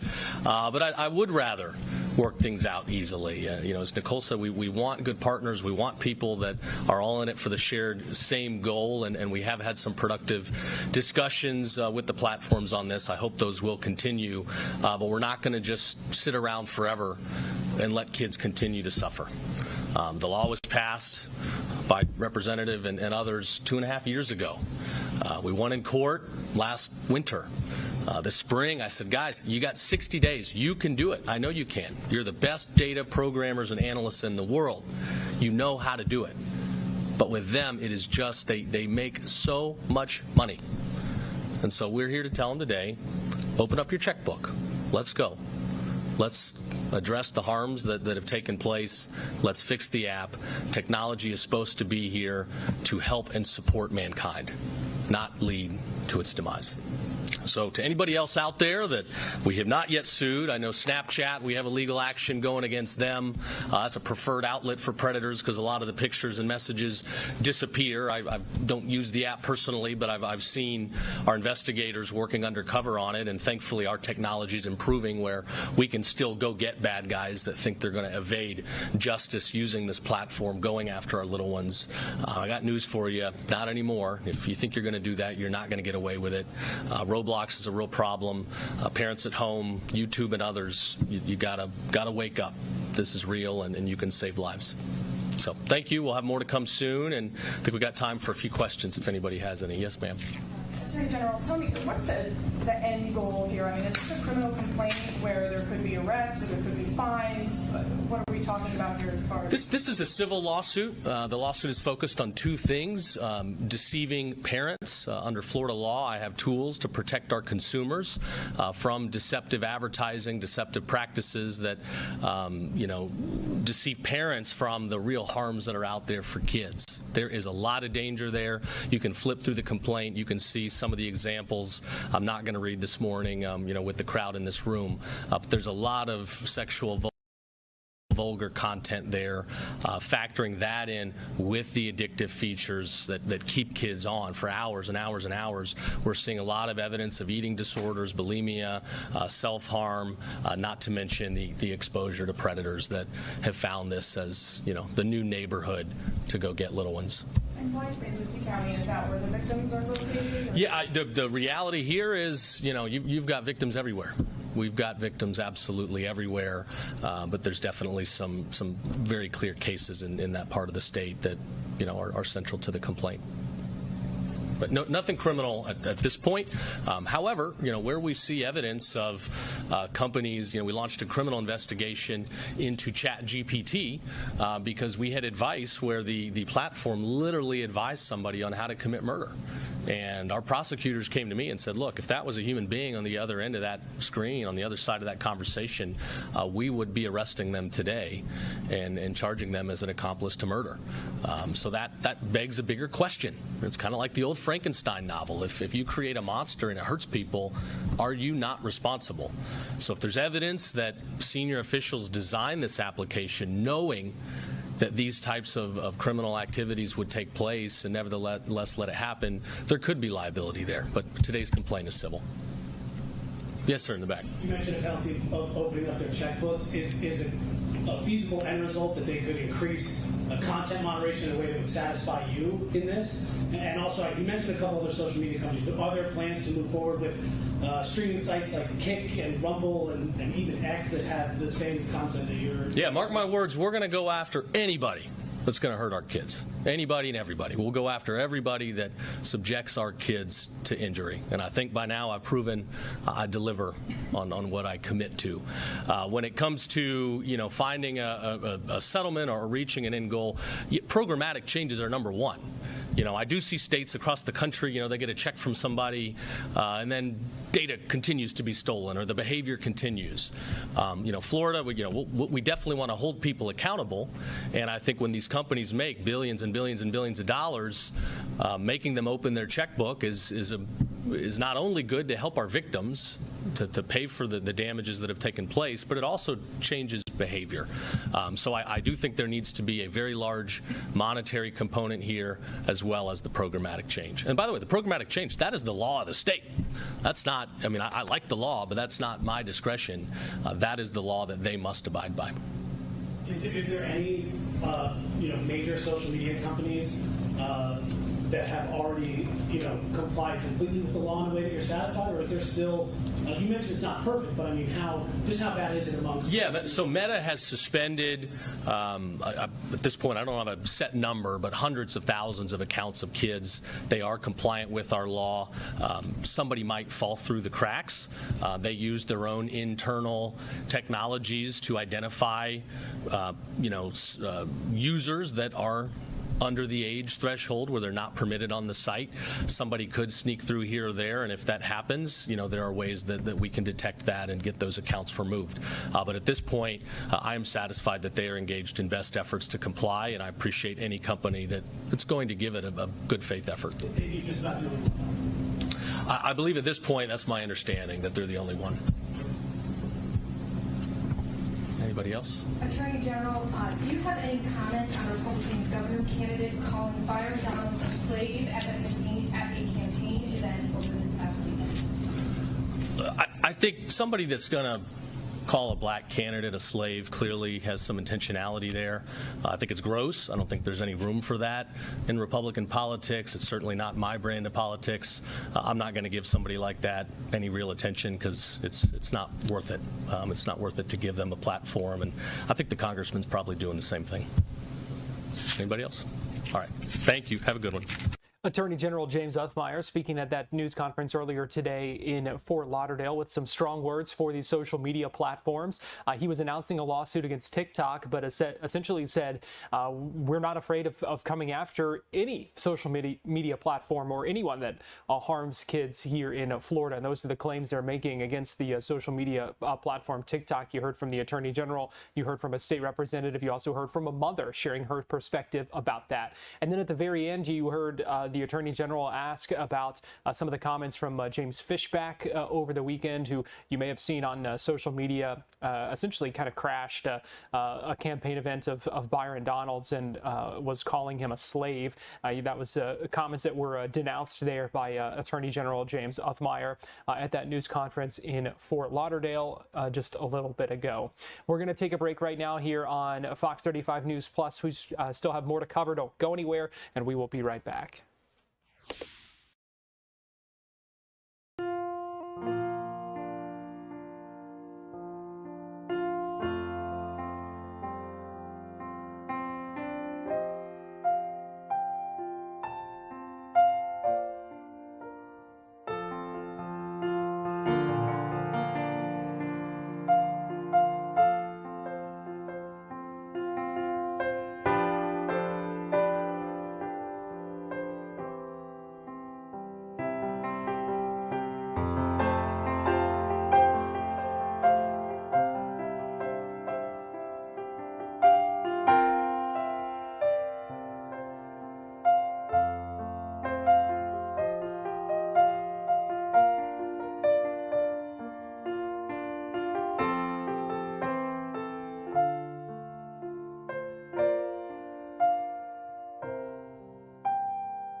Reporting the roll and pitch program, which puts Apollo 11 on a proper heading.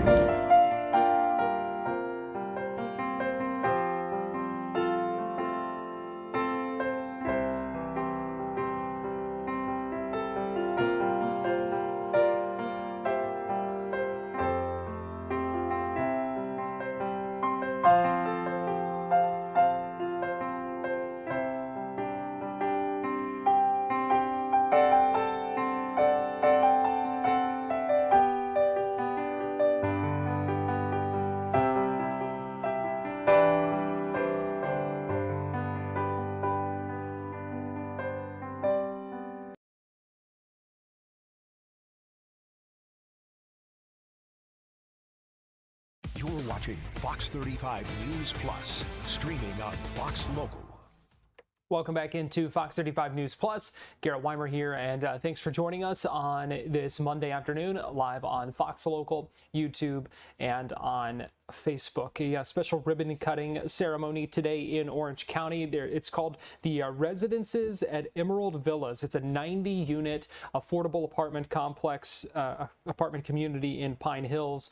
We heard from a number of folks who spoke at this, including Orange County Mayor Jerry Demings, Congressman Maxwell Frost there, as well as some of the other local officials speaking at this ribbon cutting ceremony about the importance of having an affordable housing community in that area.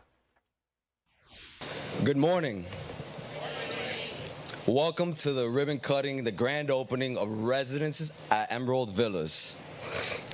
First, I want to thank everyone for being with us today. I'd like to highlight some of the elected officials that joined us, took the time out of their day to join us, starting with Mr. Congressman Maxwell Frost. Thank you for being here. Mayor Jerry Demings, thank you for being here as well. Thank you for taking the time out and joining us on this beautiful Monday morning, right? Residence at Emerald Villas is the completion of the third phase of redevelopment here at Emerald Villas. It's 90 mixed income units ranging between 50% AMI of the area median income up to 80% of the area median income. So it's another chapter, the close of a chapter of the next phase here at Emerald Villas, and we're honored to be a partner with Orange County, so we thank you guys and your support. Orange County did contribute to this project, so without Orange County, this project was not possible. So I want to thank Orange County again and highlight that. I'd like to also acknowledge Mr. Mitch Glasher. Appreciate all your help, and anytime we picked up the phone, any little push we needed, we got that from Mitch, so thank you for that. I'd also like to thank the ONIC Group, Orlando Neighborhood Improvement Corporation, current president Alfred, thank you for being here, and also former President Bob Ansley, thank you for being here. Now, with no further ado, I'd like to call up our first speaker of the morning, Congressman Maxwell Frost.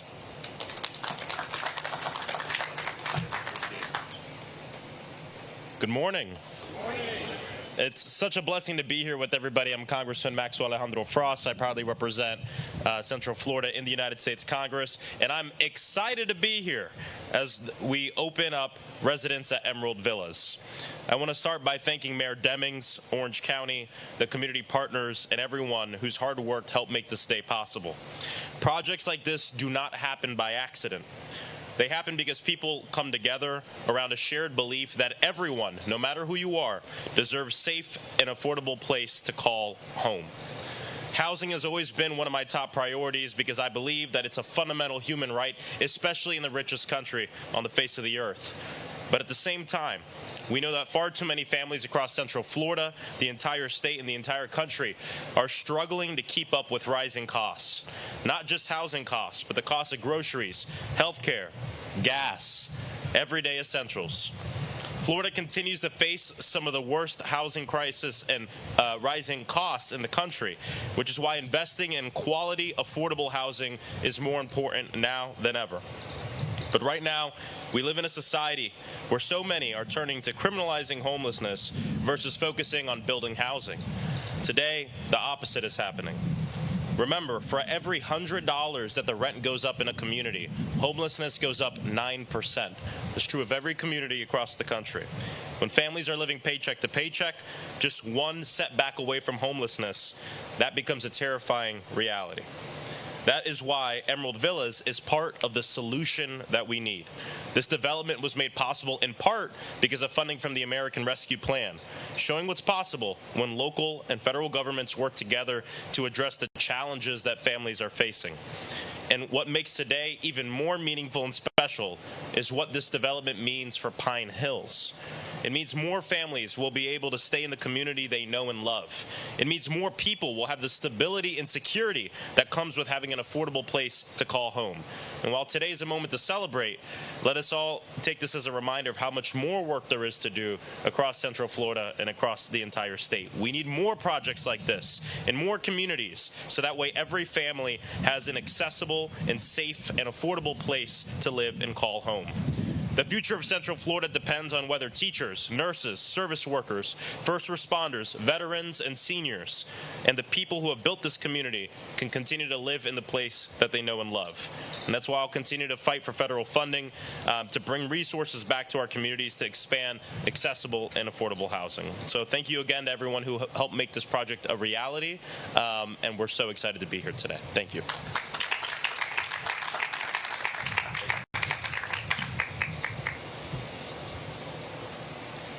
Thank you, Congress. Very well said. Very well said. You fight for the funding, we'll make it happen. Next up, I'd like to ask Mr. Mayor Demings to say a few words.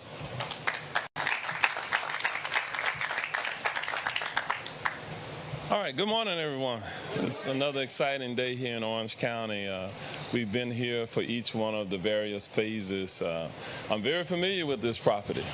Formerly, I lived not too far away from here in the Greater Pine Hills area. My family lived here. And during my law enforcement career, we had the opportunity to visit this complex on a number of different occasions. Bob kind of laughed there for a moment. But it's great to see this community transition into something that we all can be very, very proud of. We no longer have the drug dealers and those who are coming onto this property doing what they were doing. Thanks to the wonderful partnerships that we have to transition this entire complex to a place where everyone will want to come and to live. So to our partners today, as we are doing this ribbon cutting, ONIC, the Orlando Neighborhood Improvement Corporation, certainly has been a vital part of that effort. And then with this development team that has come into our area to work with Orange County and our entire community to make this a reality, I do thank you for this opportunity. Congressman Frost, he mentioned the partnership between the federal, state, and local governments. Keep bringing money back here. We look forward to that. The American Rescue Plan Act played a significant role in our ability to be able to deliver this project. Phase 1 included 264 multifamily units with 134 homes reserved for very low-income families for 25 years. This project became a key component of the broader redevelopment and revitalization efforts in the Pine Hills community. Phase 2 expanded those efforts by developing 96 affordable housing units for seniors aged 55 and older. Orange County supported this phase through the Neighborhood Stabilization Program funding and State Housing Initiatives Partnership, better known as SHIP funds, ensuring that seniors living on fixed incomes would have access to safe, quality housing. Today we celebrate the completion of Emerald Villas Phase 3, the residences at Emerald Villas, a beautiful 90-unit affordable housing community designed for families. This final phase was made possible through investments from Orange County's Affordable Housing Trust Fund, the American Rescue Plan Act funding, and impact fee exemptions. Since 2012, we have partnered with the Related Group to create a total of 450 affordable housing units for seniors and families. So to the Related Group, let's give them a round of applause because they have been taking the lead on this. Thank you so much. Through a combination of local, state, and federal funding sources, Orange County has invested more than $18 million in this transformational development. What was once a foreclosed property has been reimagined into a thriving community. This transformation did not happen by accident. It happened because of vision, collaboration, and shared commitment to ensuring that working families and seniors have access to quality housing. Again, thank you to the Related Group. Their commitment has helped make this development a model for what can be achieved when public and private sectors work together. In 2019, shortly after coming into office, I created the Housing for All task force to address the county's housing crisis. At that time, more than 110,000 residents spent more than 30% of their income on housing costs. In 2020, the county's first housing trust fund was established, and the board committed more than $160 million over 10 years to build affordable and workforce housing across our entire community. This development is a direct result of those actions and investments. The completion of this final phase demonstrates what is possible when we prioritize housing and remain committed to long-term solutions. As I conclude my remarks, I want to express my gratitude again to the related group, to our very own housing division led by Mitchell Lasser. I would also like to thank his entire team. Raise y'all's hands. We don't often get the opportunity to recognize this team.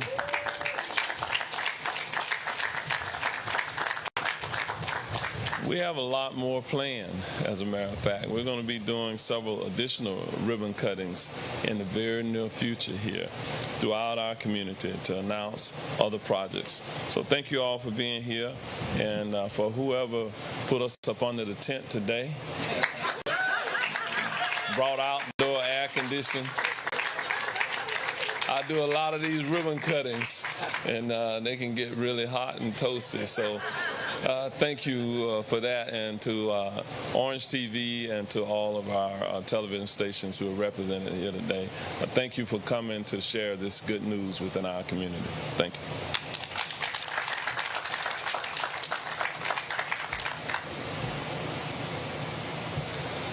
Thank you, Mayor. We're not from here, but we're not too far from here, so we get the heat, so we understand. I'm glad we accommodated well. So, obviously, with the private-public partnership, this couldn't have happened. But on the backside, we have a lot of gratitude to everybody that was involved on this project, whether it be our lenders, Bank of America, Cedar Rapids, our management company, TRG Management, that they've been managing the first two phases. Now they're taking over the third phase. Our construction company. They say it takes a village to raise a kid, and all of our projects are our kids. So it's a true team effort. So we really appreciate that. And the foundation of that team, I'm honored to call up Mr. Tony Del Pozo to say a few words. Before we hear those remarks, we are going to step aside, take a quick break right now here on Fox 35 News Plus, and we'll be right back.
Neil Armstrong reporting the roll and pitch program, which puts Apollo 11 on a proper heading.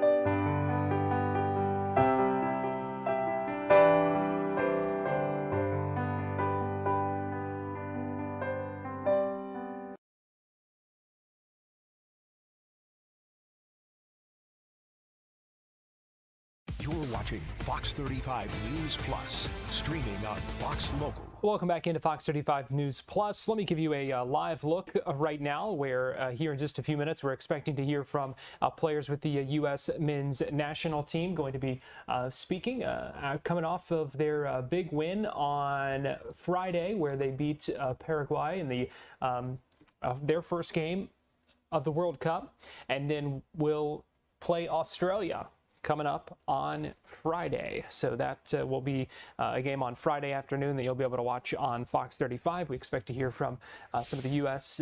men's national team players coming up any minute now, and we'll bring that to you either live or after that happens. So stay tuned for that coming up in just a little bit. A number of other things that we are continuing to track today, including a, let me give you a live look inside this courtroom in Hills, where they are in recess for lunch right now, but this is the sentencing phase of a trial for Jean-Pierre Ojeda Salazar.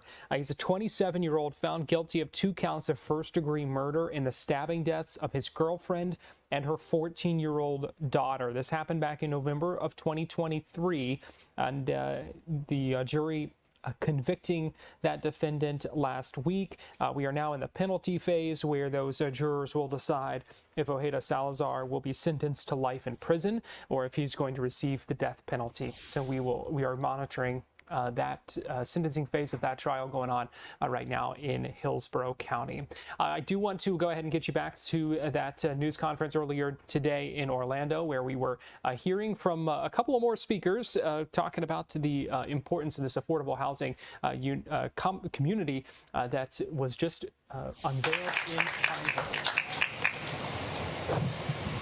Thank you, Guillermo. Thank you, Commissioner Frost and Mayor Demings. It's an honor to be here today. I thought it might be interesting to give all of you in attendance and those of you watching on TV a little history about how we ended up here today. So in 2010, after the economic downturn, we formed a venture called Related Urban Development Group, and we partnered up with a gentleman by the name of Albert Milo, who couldn't make it here today, but he's been integral in everything that we do over here. So Albert and I were looking for opportunities, and there was something in Orlando that he wanted to pursue, and it involved potentially getting some neighborhood stabilization program dollars that were available. So he set a meeting up with Mitchell Glasser, the direct manager of housing and community development, and went there to present his project. And when he got there, Mitchell said, well, this is a nice project, but you know what, this isn't really where we want to deploy our funds. We want to have more of an impact. So he gave the name of a couple of different projects to Albert, and Albert left the meeting and he said, well, there's some potential here. So I called up, I said, Albert, how'd the meeting go? Did you get funding for the project? He's like, well, not exactly, but Mitchell gave us some ideas about some other things that he wants to get done. And he mentioned a project by the name of Seville Place Apartments. And coincidentally enough, a broker had sent me a package on Seville Place Apartments, and it was sitting on my desk as Albert spoke to me. So I said, wow, we can maybe pursue this one. So we started looking into it, and it was, as we mentioned, 444 units. The project was actually in receivership. The bank had gone under. This was a very difficult time in the U.S. economy. So Mitchell, with his foresight and direction, gave us the idea to pursue that project. And he said, you know what, if you guys are going to do some work in Orange County, you should really think about, partnering up with a local team. And he mentioned Owen. And it all came together there in Pine Hills with that community there where we saw that ribbon cutting ceremony earlier today. Well, let me give you a live look right now, Daytona Beach, from our Hard Rock Hotel camera. You can see some clouds, some rain coming down out there right now as well on this Monday afternoon. Meanwhile, in Volusia County, a record-breaking start to the sea turtle nesting season there. That's according to some new numbers that we have gotten. And now joining us live to talk about all of this, we are joined this afternoon. Let me pop her up on Zoom here. We've got Dr. Simona Siriani, Sea Turtle Nesting Program Coordinator with the Florida Fish and Wildlife Conservation Commission, joining us live now via Zoom. Dr. Siriani, thanks so much for taking the time and joining us today. Hi, thank you for having me. So first of all, we are getting some numbers that show things really off to a great start when it comes to sea turtle nesting season. Just talk to us about what we're seeing right now when it comes to some of these numbers. Sure. So first of all, keep in mind that these are going to be preliminary numbers, so they're not finalized. But so far, statewide, we have a very strong beginning of the nesting season. We have high numbers for loggerhead that are much higher than the last couple of years, and we are on the trajectory to potentially reach a new record high. Our highest year was in 2023. However, it's very early because loggerhead started nesting pretty early this year, so it's going to really depend on what June looks like. So it may become a record year or not. It depends. It's too early to know. With regard to leatherback, we're having a strong season. We are on a strong trajectory to break another record year. We had a record year last year in 2025 for leatherback statewide. And leatherback start nesting earlier in February. So the numbers that we have now are quite positive that we may be reaching a new record. And the green turtle, instead, we were expecting a very low year because we had a nearly record year last year. Was the second highest year for green turtle in the state. But they started a little stronger than we expected. So we'll see what happens. But, we only have numbers at the end of May. So it's still too early to know what the season will bring. But so far, it's looking promising. And we also have a first record in the state of an olive ridley that has been confirmed genetically. And this is the first time we have an olive ridley nesting on Florida coastline.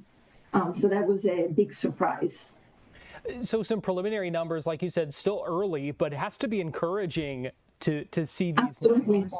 What do you make of what we're seeing and why you're seeing those numbers so high right now? For the loggerhead, it may simply be that they started nesting earlier, so it may be related to the water temperature. That's why I don't want to say that we're going to have a record year because it's really early to say that for loggerhead. For the leatherback, it's pretty consistent with what we're seeing. So leatherback has been declining in the Northwest Atlantic, but Florida seems to be an outlier.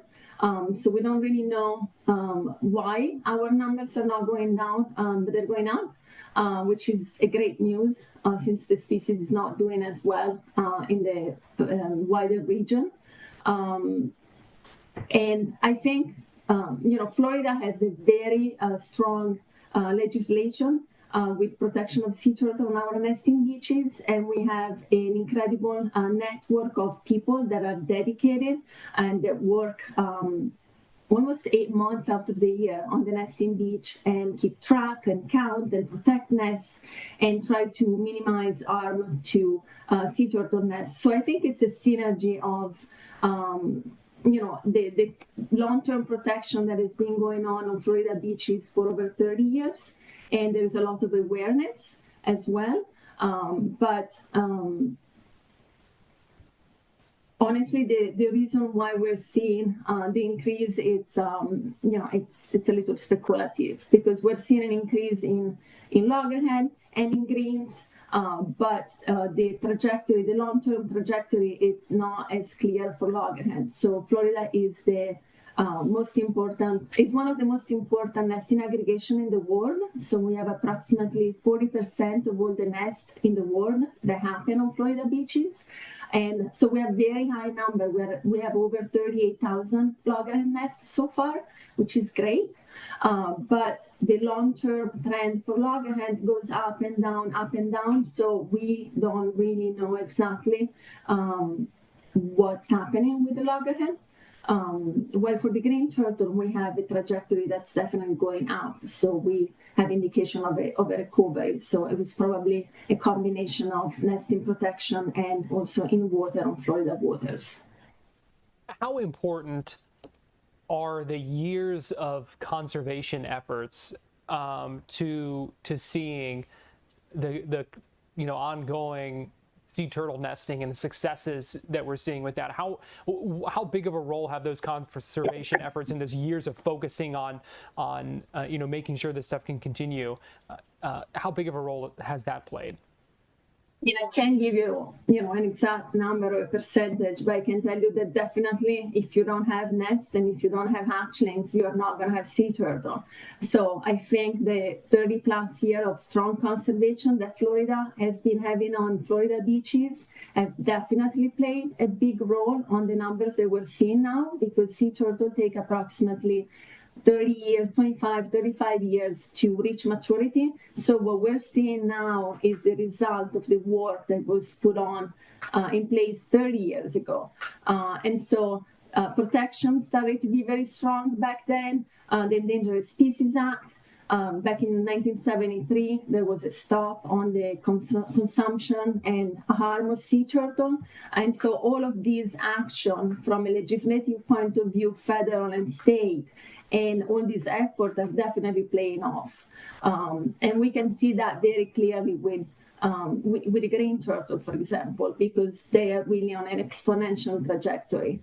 As I said, the loggerhead are very high numbers to start with, and so it's less clear where they will go, but definitely the effort of the last 30 years, is paying off. The strong protection is paying off. And what's your message to folks as to why this is so important that we, that we take steps to protect and conserve and make sure that we, as beachgoers, are respectful of their habitats, don't disturb those nesting sites? What is your message about why that's so important? I can give you various reasons. One is simply because these creatures have been around for millions and millions of years, and they're a fascinating animal that migrates to very far places and that is able to go back and to find home after 30 years. So I think it's a very fascinating creature. It's also, tied to dinosaurs to some extent. So I think it really captures the people imagination. It's also one of the few animals that are so large and that you can get fairly close without getting attacked and killed or injured, which I think it's another reason why sea turtles are so loved by people.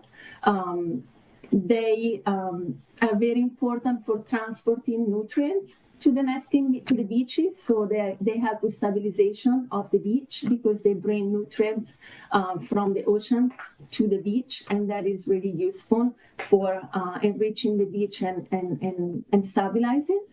To me, they're just fascinating, and I think a lot of people agree with that.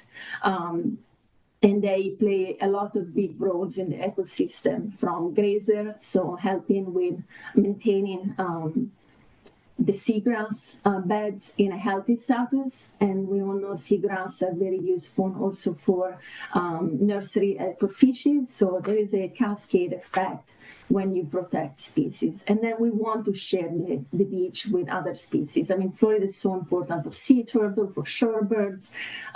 It's a pretty unique state, I think. Dr. Simona Siriani, Sea Turtle Nesting Program Coordinator with the Florida FWC. We appreciate your time. Thanks so much for joining us here on Fox 35 News Plus today. You're welcome. Thank you for having me. And as we go to break here, let's give you another live look at Daytona Beach from our Hard Rock Hotel camera. We're going to take a break and we'll be right back.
reporting the roll and pitch program, which puts Apollo 11 on a proper heading.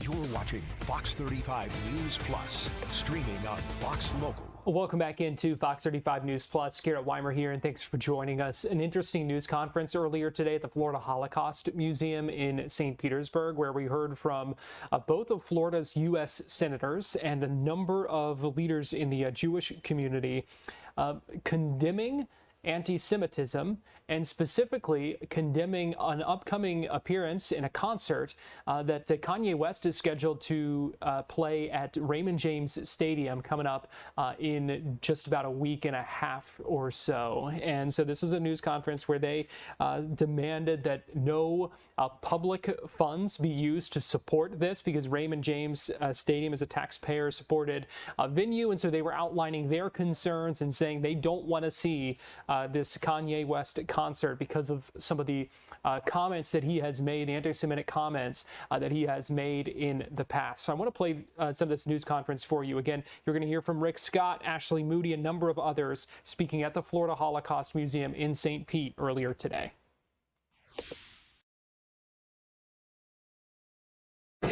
First off, it's hard to believe we even have to do this.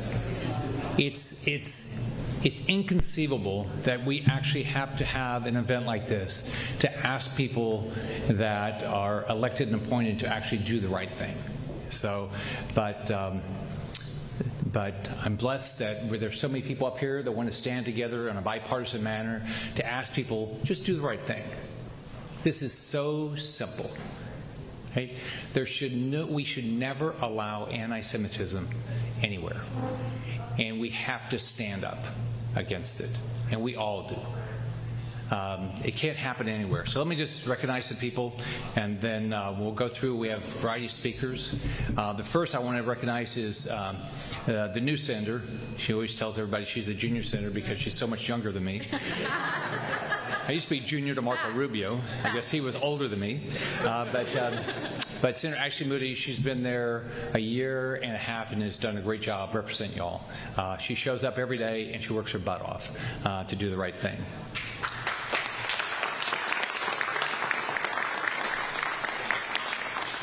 Next, Leo Terrell. Let me make sure I get his name right. Leo, I called Leo and asked him to come here. He's the senior counsel to the Assistant Attorney General for Civil Rights Division at the Department of Justice. And Leo has been, for the last year and a half, has been holding our universities and others accountable for the allowance of anti-Semitism on these college and university campuses. And he has been an unbelievable fighter against any hatred and division. So, Leo, I just want to thank you very much for being here. Next, somebody that I've actually known for I knew this individual back when I was in the hospital business, which was now 29 years ago. And it's former governor, former attorney general, former a lot, Charlie Crist. Thank you for being here.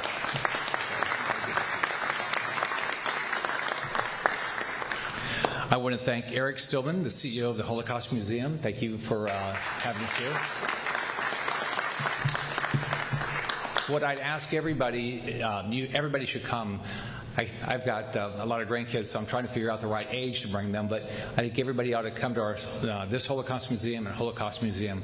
Jackie Zeckmans, who's here, who lives in Tampa, who works with me, we are both on the National Holocaust Museum Council, and people need to go to these museums and never forget that this happened. You can never forget that this happened. Ann and I took our daughters to Birkenau and Auschwitz when they were teenagers, because I do not want anybody in my family. I texted my grandsons today what I was doing, because I don't want anybody my family members ever to forget what actually happened. 6 million Jews were killed just for being Jews. And unfortunately, it just happened October 7th, a couple years ago. So next, Joe Probasco, Tampa JCC. Thank you for being here. Maxine Kaufman, yep. Maxine Kaufman, JFC, GC. Commissioner Chris Bowles is here. Pastor Scott Thomas is here. We've got Tony Rindy, Holocaust survivor, and her son. And we don't have, unfortunately, there's not a lot of Holocaust survivors left. I mean, and one thing the National Holocaust Museum Council has done, and many of our museums around the country, is they've done holograms. So it's like almost you're talking to these individuals and they can tell you their story of what happened, and it's devastating. Shep Biglinger with the Sarasota JCC is here. State Rep Karen Gonzalez Pittman's here. And State Rep Michael Owens here.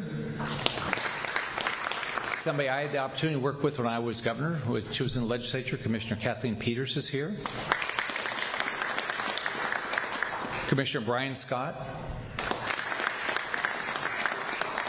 And Commissioner Chris Latvala, who I think got to the legislature just when I was leaving, or right in the last couple of years. Commissioner Vince Nowicki is here. Councilmember Cohen Givens is here. Michael Eagles here from Holocaust Museum. And Commissioner Tal Siddiq.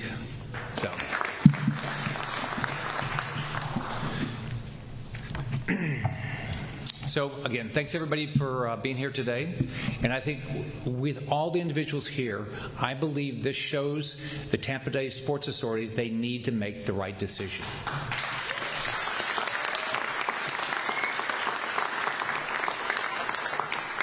I'm glad to be joined by so many elected officials, community leaders, and friends for one simple reason.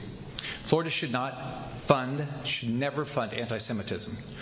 What's great is that everyone up here comes from different parts of the political spectrum, but despite our vast differences, we can stand united today.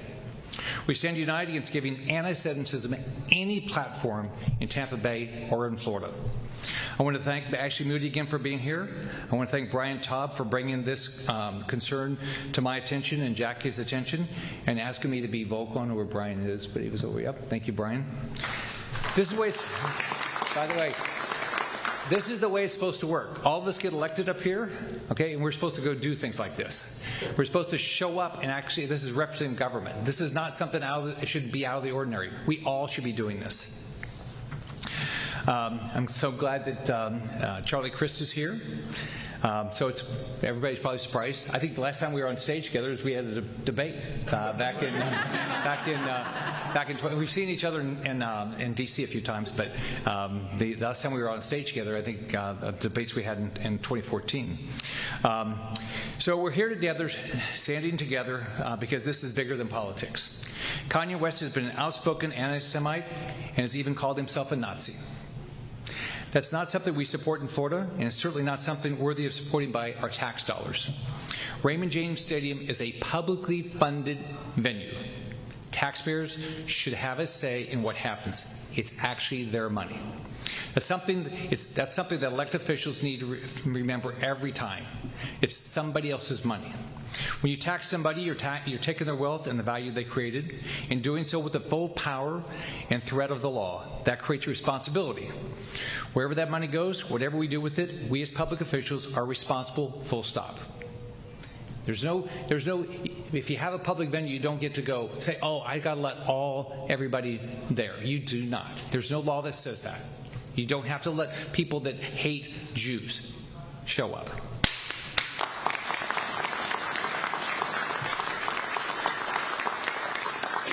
Now, we're blessed in Florida. We have a large Jewish population, especially here, a lot in Palm Beach, a lot in Miami, and especially here in Tampa. So why on earth would we use tax dollars to fund someone who has called himself a Nazi and praised Adolf Hitler? We shouldn't. Look behind me. Look at the boxcar. It's over here. Look at the boxcar. Look at the train tracks. People were there's quite a few movies about the Holocaust. I just saw one, one about the Belsky brothers went to the forest. But and then the first two that got out, it was a separate movie. But you just think, how could anybody do this to another human being? But people were crammed in the car worse than cattle on their way to death camps. Many suffocated in boxcars like these before they even made it. Those who did faced a hell beyond human comprehension. And think about this. These were little kids, too. Like, we all love our children. And it all started with questions like the one before us today. Are we going to tolerate this? No, we're not going to tolerate this. Are we going to support it? Absolutely not. We are not going to support it. People say, oh, it's just a concert. Oh, the Tampa Bay Sports Authority is going to make some money. Let people have their fun. Some of the worst sins in human history begin with the words, I was just. I was just going to a concert with my friends. I was just trying to make money. I was just following orders. No, you can't do that.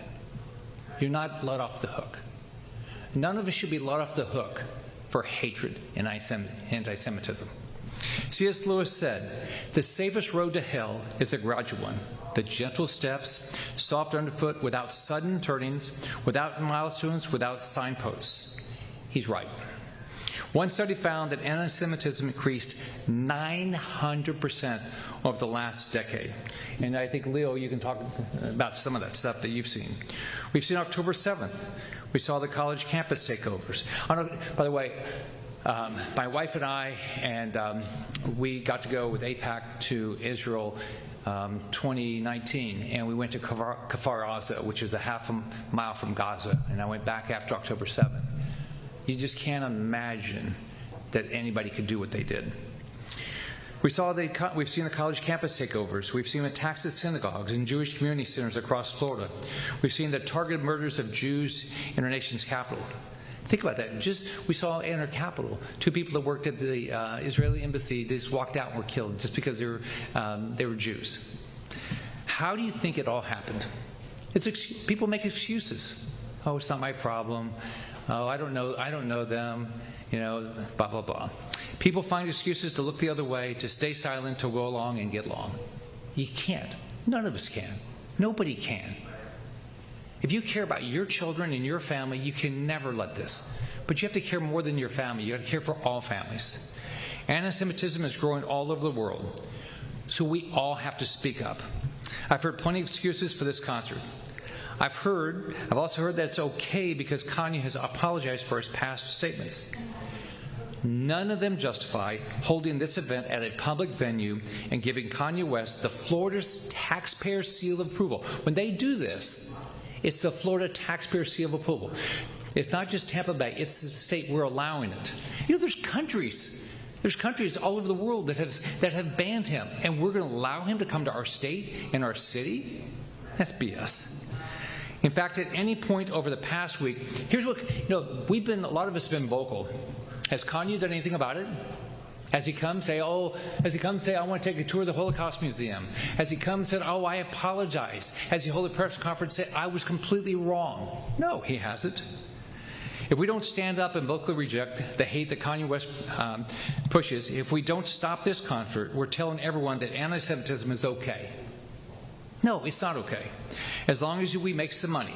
And somebody said that to me, if they cancel, they'll lose money. So what? You made a bad decision, fix your bad decision. This puts an even greater target on our Jewish community, more than anything Kanye West could say or do himself. If they allow this, then what's the next event? And if they're not held accountable, if you're Jewish in this city, in this state, how do you feel? You feel like a second-class citizen, that people don't give a damn. We have a clear moral duty to reject hate at every level.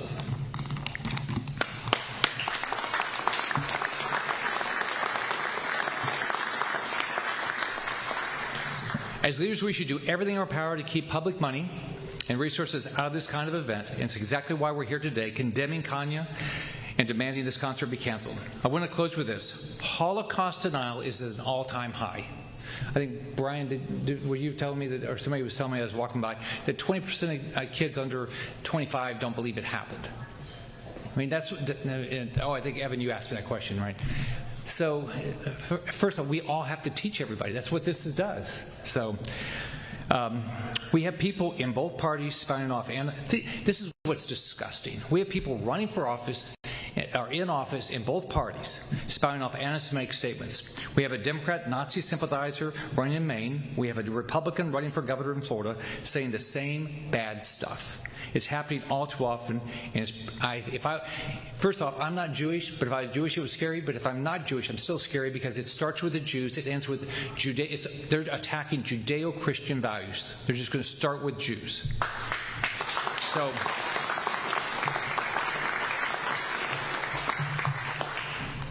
This stuff makes me mad that this goes on. Anyway, let me close. This has to be canceled, and now let me introduce my good friend who's working her butt off for you, Senator Ashley Moody.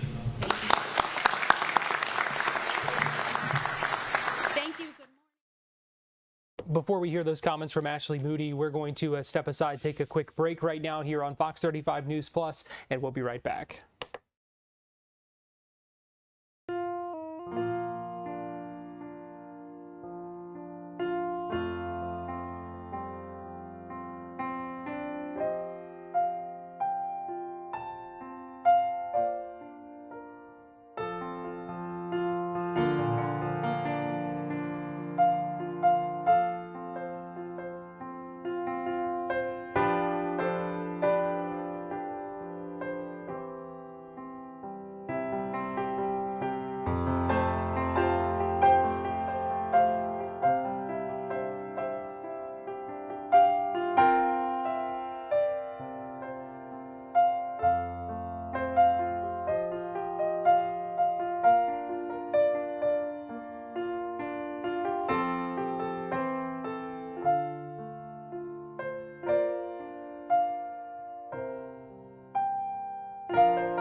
Reporting the roll and pitch program, which puts Apollo 11 on a proper heading.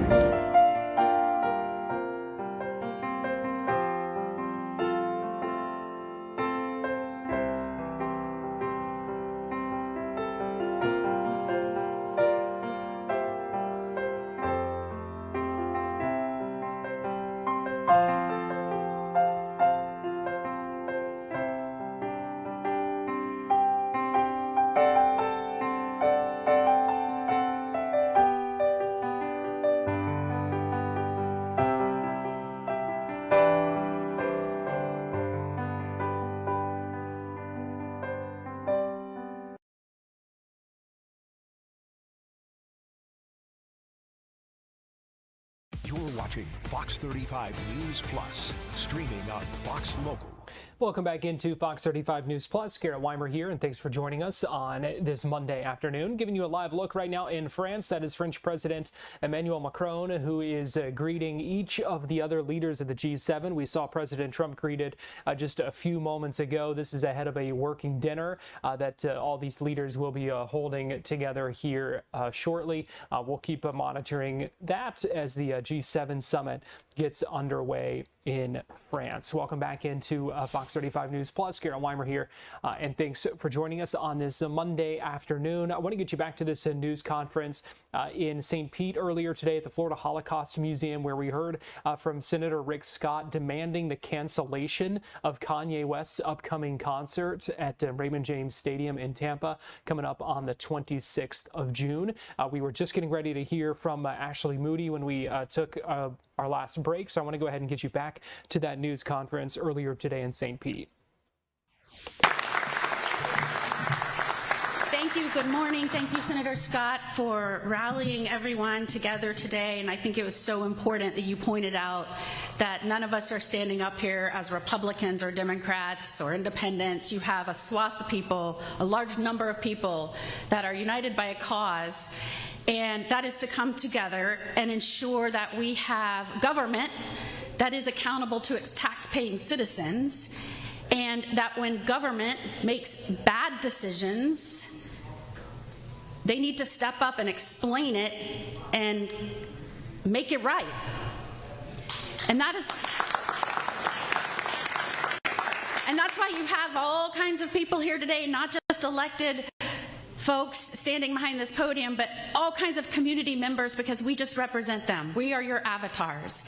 There is no other place I would be this morning than right here. The Tampa Sports Authority receives taxpayer dollars. I hail from the Tampa Bay area. I was born and raised. My family goes back here 5 generations. The only people, it is not just the Jewish Americans in this community that should be upset. It is every taxpayer. Because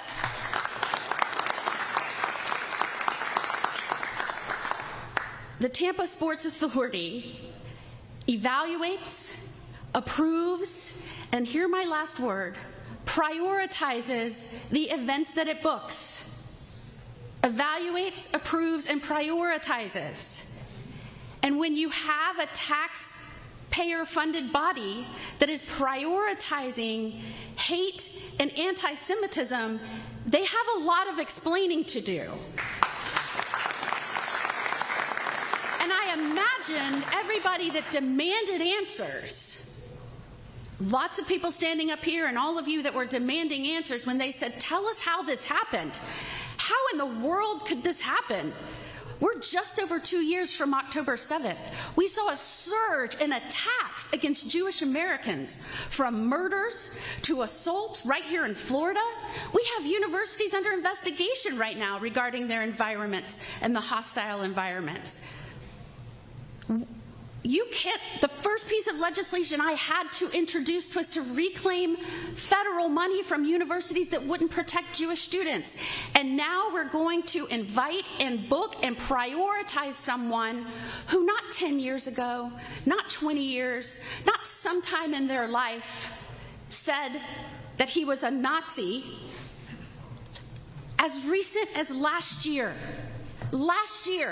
in the middle of these attacks on Jewish Americans, in the middle of a time when students are afraid to wear symbols of their Jewish faith because they are afraid they will be harassed, attacked, or ostracized, in which we have repeated incidents that is happening right now, we're going to prioritize the booking of that artist right now. And let me just say, last year, again, not 20 years ago, not 10 years ago, last year, West says, I love Hitler, I am a Nazi. Last year, he promoted an album which featured songs like, reportedly, Heil Hitler and Gas Chambers. He also attempted to run a Super Bowl ad redirecting users to a website selling swastika t-shirts. Last year. And in the middle of a time when we are doing everything we can, proposing bills, as Attorney General, I had to train law enforcement. I had to train university police. I had to train prosecutors on what elements of a crime were to stop some of these people in Florida at a time when we saw things nationwide. And while we do things right here and we are proactive in Florida, we're not immune. We're not immune. We just do things differently. We step up and call things out when they're not right. We take proactive steps. We get things done to protect our citizens. And let me just say, I was most excited to be here this morning, Senator Scott, and stand by you and all of these great leaders, because there's no bigger champion, defender, fierce advocate of free speech than I am. As Attorney General, as a judge, as a federal prosecutor, as a lawyer, my career has been fighting for the freedoms our founding fathers established this nation on. And when the Tampa Sports Authority came back to the concerns that were raised in the midst of this hostile climate, in the midst of attacks against Jewish Americans, when they came back, when the concerns were raised and said, it's free speech and it's contractual obligations and that's it? And that's it? Not, this is how this was evaluated, approved, and prioritized and where it went off the rails. This is what we've done to investigate how this happened. This is what we've done to hold that person accountable. This is what we're doing to make it right. No, they hid behind free speech and contractual obligations.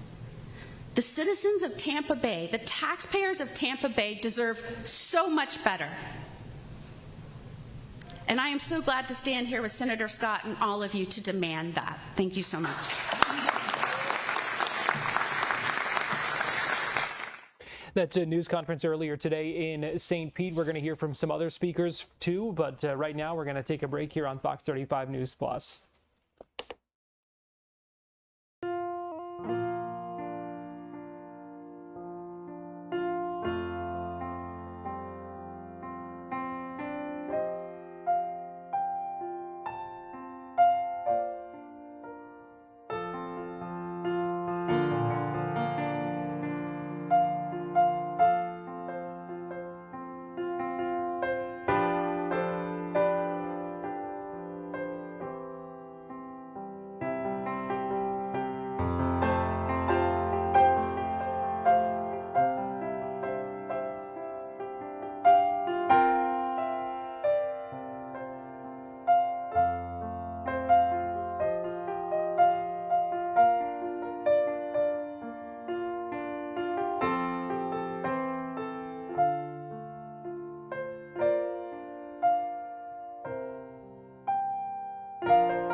Neil Armstrong reporting the roll and pitch program, which puts Apollo 11 on a proper heading.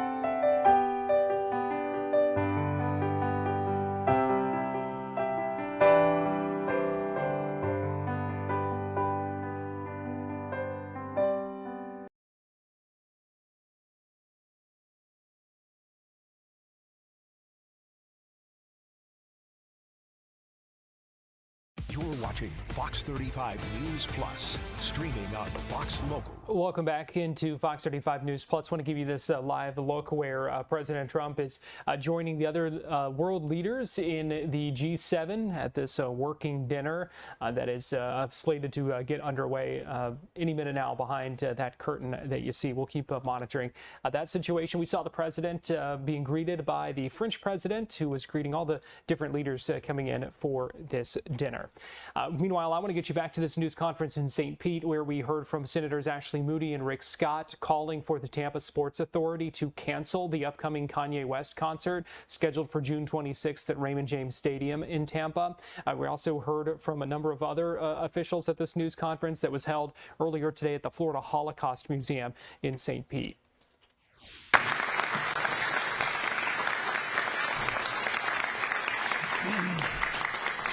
Thank you, Senator Moody. Now we're going to hear from Leo Terrell.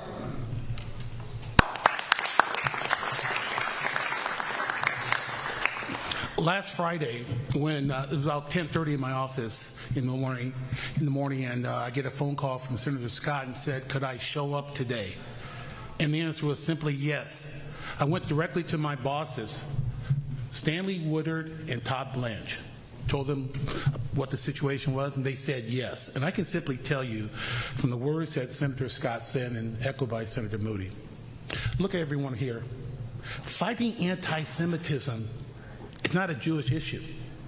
By the way, I'm not Jewish. Anti-Semitism is not an American issue. It's a Western civilization issue. Look at this group here. We have a fundamental obligation to fight anti-Semitism. And I can tell you what Senator Scott says. Set aside the political differences because it's an issue of right versus wrong. And it is wrong for Kanye West to use a public facility as a platform, knowing his hatred towards Jews. It is wrong, and that's why we are here today.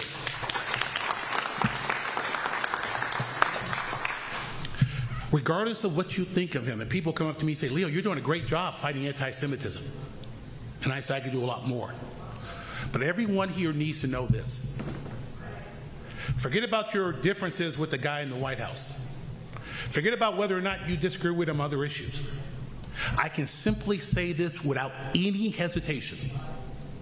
On the issue of anti-Semitism, he is the greatest president ever fighting anti-Semitism. And that is why I'm here today. The creation of the task force to fight anti-Semitism. That was from President Trump, Todd Blanche, Stanley Woodard. I'm going on a 15-city tour across this country on this same subject, among using public facilities. Let me tell you 3 of the topics we're talking about, because we're doing a lot on the federal level. But anti-Semitism is a local level issue. For example, look at what's going on in cities, I don't want to mention those cities, where there has been no prosecution of hate crimes. When Jewish Americans are walking down the street to their synagogue being attacked. I don't want to embarrass any cities. Los Angeles, Boston, New York, Chicago. Look at teachers' unions, public teachers' unions, where they're now incorporating anti-Semitic rhetoric in K-12. They've already hijacked the colleges. Now they're going after K-12. Don't want to mention any cities. Los Angeles, Boston, Chicago, New York. And then finally, one of the reasons why we're going on this 15-city tour is this Jewish tax. What's the Jewish tax? That's the thousands of dollars Jewish Americans have to pay to go to their synagogue, to have Jewish activities, for extra security. That must stop. So let me close by saying to Senator Scott, Senator Moody, and to everyone in here, I'll never say no to you. My job in Washington is to fight anti-Semitism 24/7. That's all I do. I will never, ever say no in the fight. And one last thing. I know the history of the Jewish American community. They have helped so many other groups. They helped create the NAACP in 1909. Let me give you a little, I was a history teacher before I became a lawyer. 1964, 2 Jewish activists, Werner and Goodman, were in Meridian, Mississippi in 1964. They lost their lives, along with a black man named Goodman, fighting for civil rights for black Americans. We're all in on fighting anti-Semitism. God bless America, and God bless you. Thank you.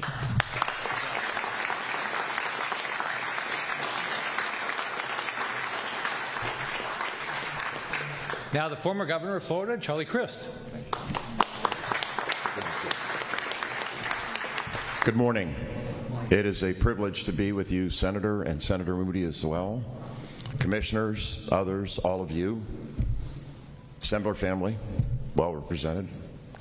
I'm here because Senator Scott called me the other day. And he said, we're doing this press conference. I think it's important. I hope that you can make it. And I said, I don't know what my schedule is Monday, but whatever it is, I'm going to make it. It's important to be here. You know, I happen to be a Democrat, but I am an American first.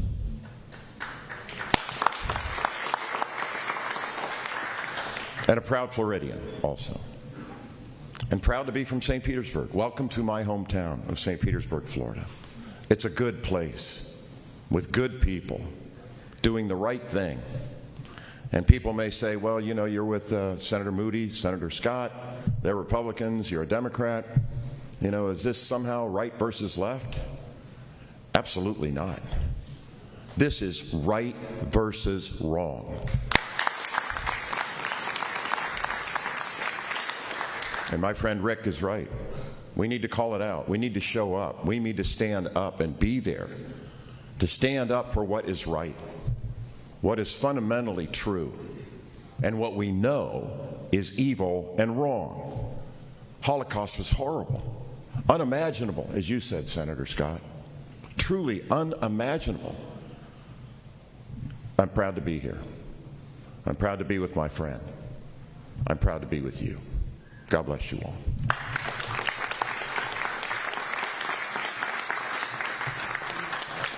Thanks for taking the call and coming. It just really makes you mad this stuff's going on. But Charlie, I want to thank you for coming. Leo and I want to thank you for coming all the way from D.C. Now we're going to hear from Eric Stillman, the CEO of the Florida Holocaust Museum.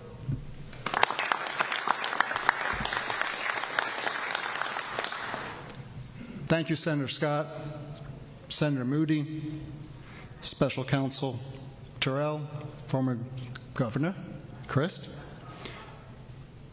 As President and CEO of the Florida Holocaust Museum, it is a distinct honor to host you all here today. We are standing in a place built to share the history of lives lost and survivor legacies, which are true stories from the horrors of the Holocaust and of the people who chose to make a difference in one of the darkest periods in human history.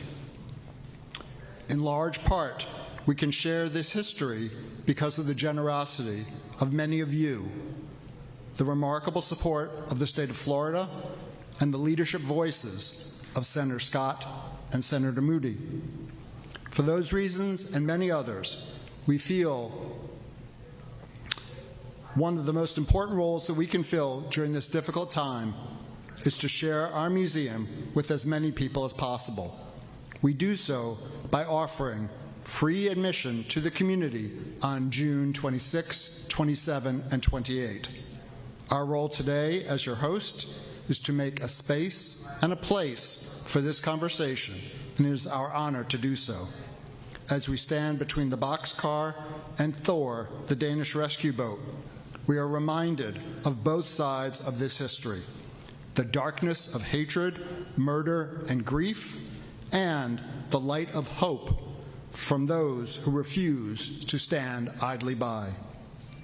Our placement of this podium is not by accident.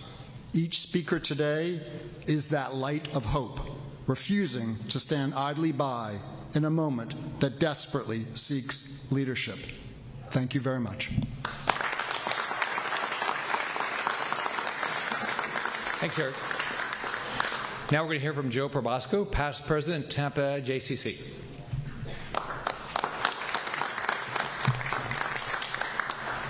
Thank you, Senator Scott, Senator Moody, all of our elected officials today. I can't tell you how much it means to our community that you've chosen now to stand with us in such tumultuous times. Let me be direct.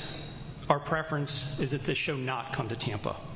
We understand that's not our decision to make, but we are asking the Tampa Sports Authority to take a hard look at how it makes these decisions. This is not a First Amendment issue. Every Jewish organization I know of has acknowledged this artist's right to perform. What troubles us is the timing and the tone deafness of the moment we're in. 2025 was the deadliest year for Jews living outside Israel since 1994, but with an important difference. That year's toll came from a single catastrophic attack. Today's numbers reflect something more alarming. Violence has become frequent, widespread, and normalized. We're not living in the aftermath of one tragedy. We're living in a threat environment with no modern parallel. And into that environment, TSA chose to book someone who didn't just make an offhand comment. He built a brand around anti-Semitic rhetoric and arguably helped fuel the climate we're now living in. He has apologized. But apology alone is not the same as demonstrated change, and we're not there yet. So the question isn't whether TSA can bring him here. The question is whether now was the right time to book him, and whether waiting for real sustained change would have been the better choice for this community. I would ask people to consider this. Jewish institutions across this country spent more than $765 million on security last year. Our own organization will spend over $1 million to keep our community safe. 20 years ago, security was barely a budget line item. The fact that security has become one of our largest expenses says everything about how dramatically the threat environment has changed. Protecting its citizens is a basic function of government, not a burden that communities should have to fund themselves. So when institutions like TSA that rely on public support give a platform to voices that contribute to that threat, we are right to ask, is there a price on our security? Thank you.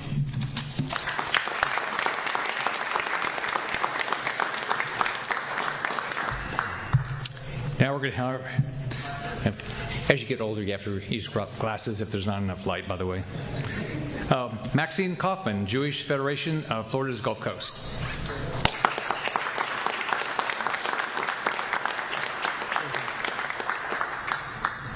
All right, we've got Commissioner Chris Bowles.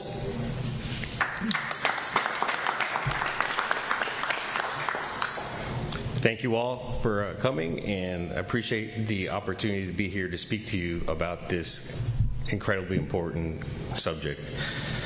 You know, I think I stand here, and one of the things that I share with everybody, I think what's important for us all to kind of come away from this is that we have community values. And those community values raise and lift up our people, not bring them down.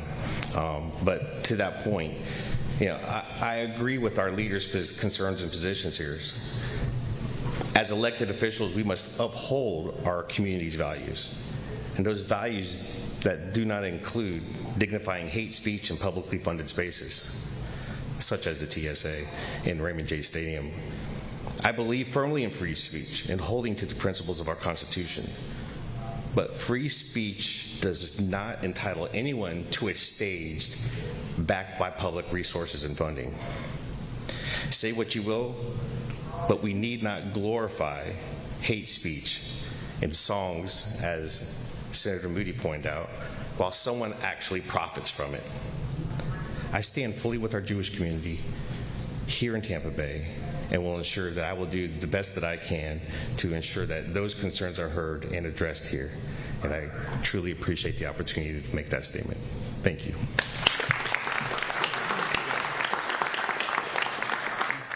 A showing of solidarity from a number of Jewish community leaders and others, as well as Florida's two U.S. Senators, Rick Scott and Ashley Moody, speaking at that news conference earlier today, and in no uncertain terms, expressing the fact that they are not happy with the arrangement for this upcoming show at Raymond James Stadium, and saying they want the Tampa Sports Authority to cancel it. Again, that's coming up on June 26th at Ray J. And so we'll see what happens from here, if anything changes with that. But we also heard from Charlie Crist at that event earlier today as well. Well, we are getting ready to take a break here on Fox 35 News Plus. Let me give you a live look right now in Clermont, where we're expecting a news conference about a homicide arrest coming up in just a couple of minutes. So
Armstrong reporting the roll and pitch program, which puts Apollo 11 on a proper heading.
Live and streaming.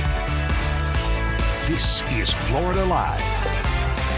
Well, good afternoon to you. Welcome into Florida Live. I'm Garrett Weimer, and thanks for joining us on this Monday afternoon, live on Fox 35 Plus, Fox Local. We appreciate you joining us. I want to get you straight to this news conference in Clermont, where we're getting ready to hear from police talking about the arrest of a homicide suspect. Let's go ahead and listen in live. Some dignitaries. We have our city manager, Rick Van Wagner. We got our deputy city manager, Don Mathis, deputy chief, Mike McMaster, and of course, Chief John Gressy. I'm going to start off. I'm going to introduce you. Chief Grace is going to make a statement, and then after that, I'll field questions. Okay. Good afternoon, everybody. My name is John Gracey. I serve as the chief of the Clermont Police Department. On June 13th, the Clermont Police Department, with assistance from the Mid-Florida SWAT team, arrested Kirby Alan Smith at 1130 Linton Court, Unit A. Mr. Smith has been charged with first-degree murder in connection with a homicide that occurred at the same location on May 20th, 2026. The arrest was carried out as part of a coordinated operation and was completed without incident. Smith was later transported to the Lake County Jail to be processed. On May 20th, 2026, Clermont police officers responded to 1130 Linton Court, Unit A, regarding a reported shooting and death investigation. The initial investigation revealed that Mr. Smith had allegedly shot and killed Michael Rodriguez. Mr. Rodriguez had been residing in the residence for several weeks prior to this incident. Upon arrival, officers located Mr. Rodriguez inside the residence, suffering from multiple gunshot wounds. He was pronounced deceased at the scene. Investigators recovered the suspected murder weapon, an AR-style pistol capable of firing .223 caliber rounds. Mr. Smith was detained on the evening of the incident and interviewed by our detectives. During the interview, he claimed he acted in self-defense following a verbal altercation with Mr. Rodriguez earlier that day. At that time, investigators had not identified witnesses or evidence sufficient enough to refute Mr. Smith's account, and he was subsequently released pending further investigation.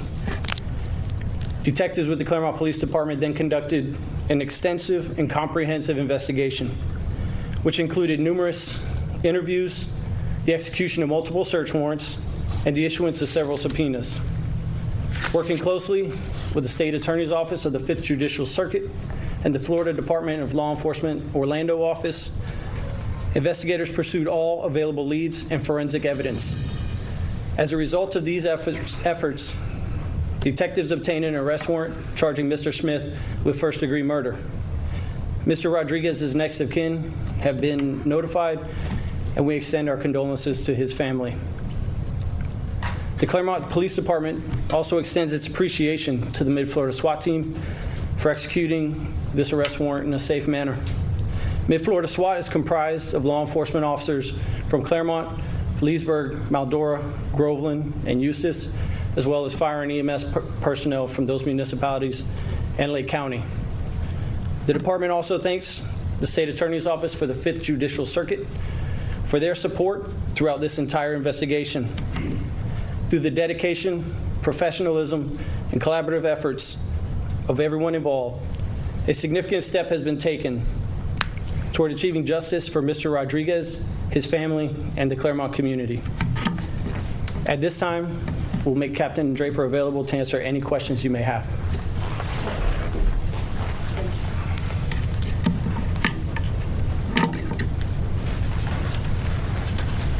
Anybody have any questions?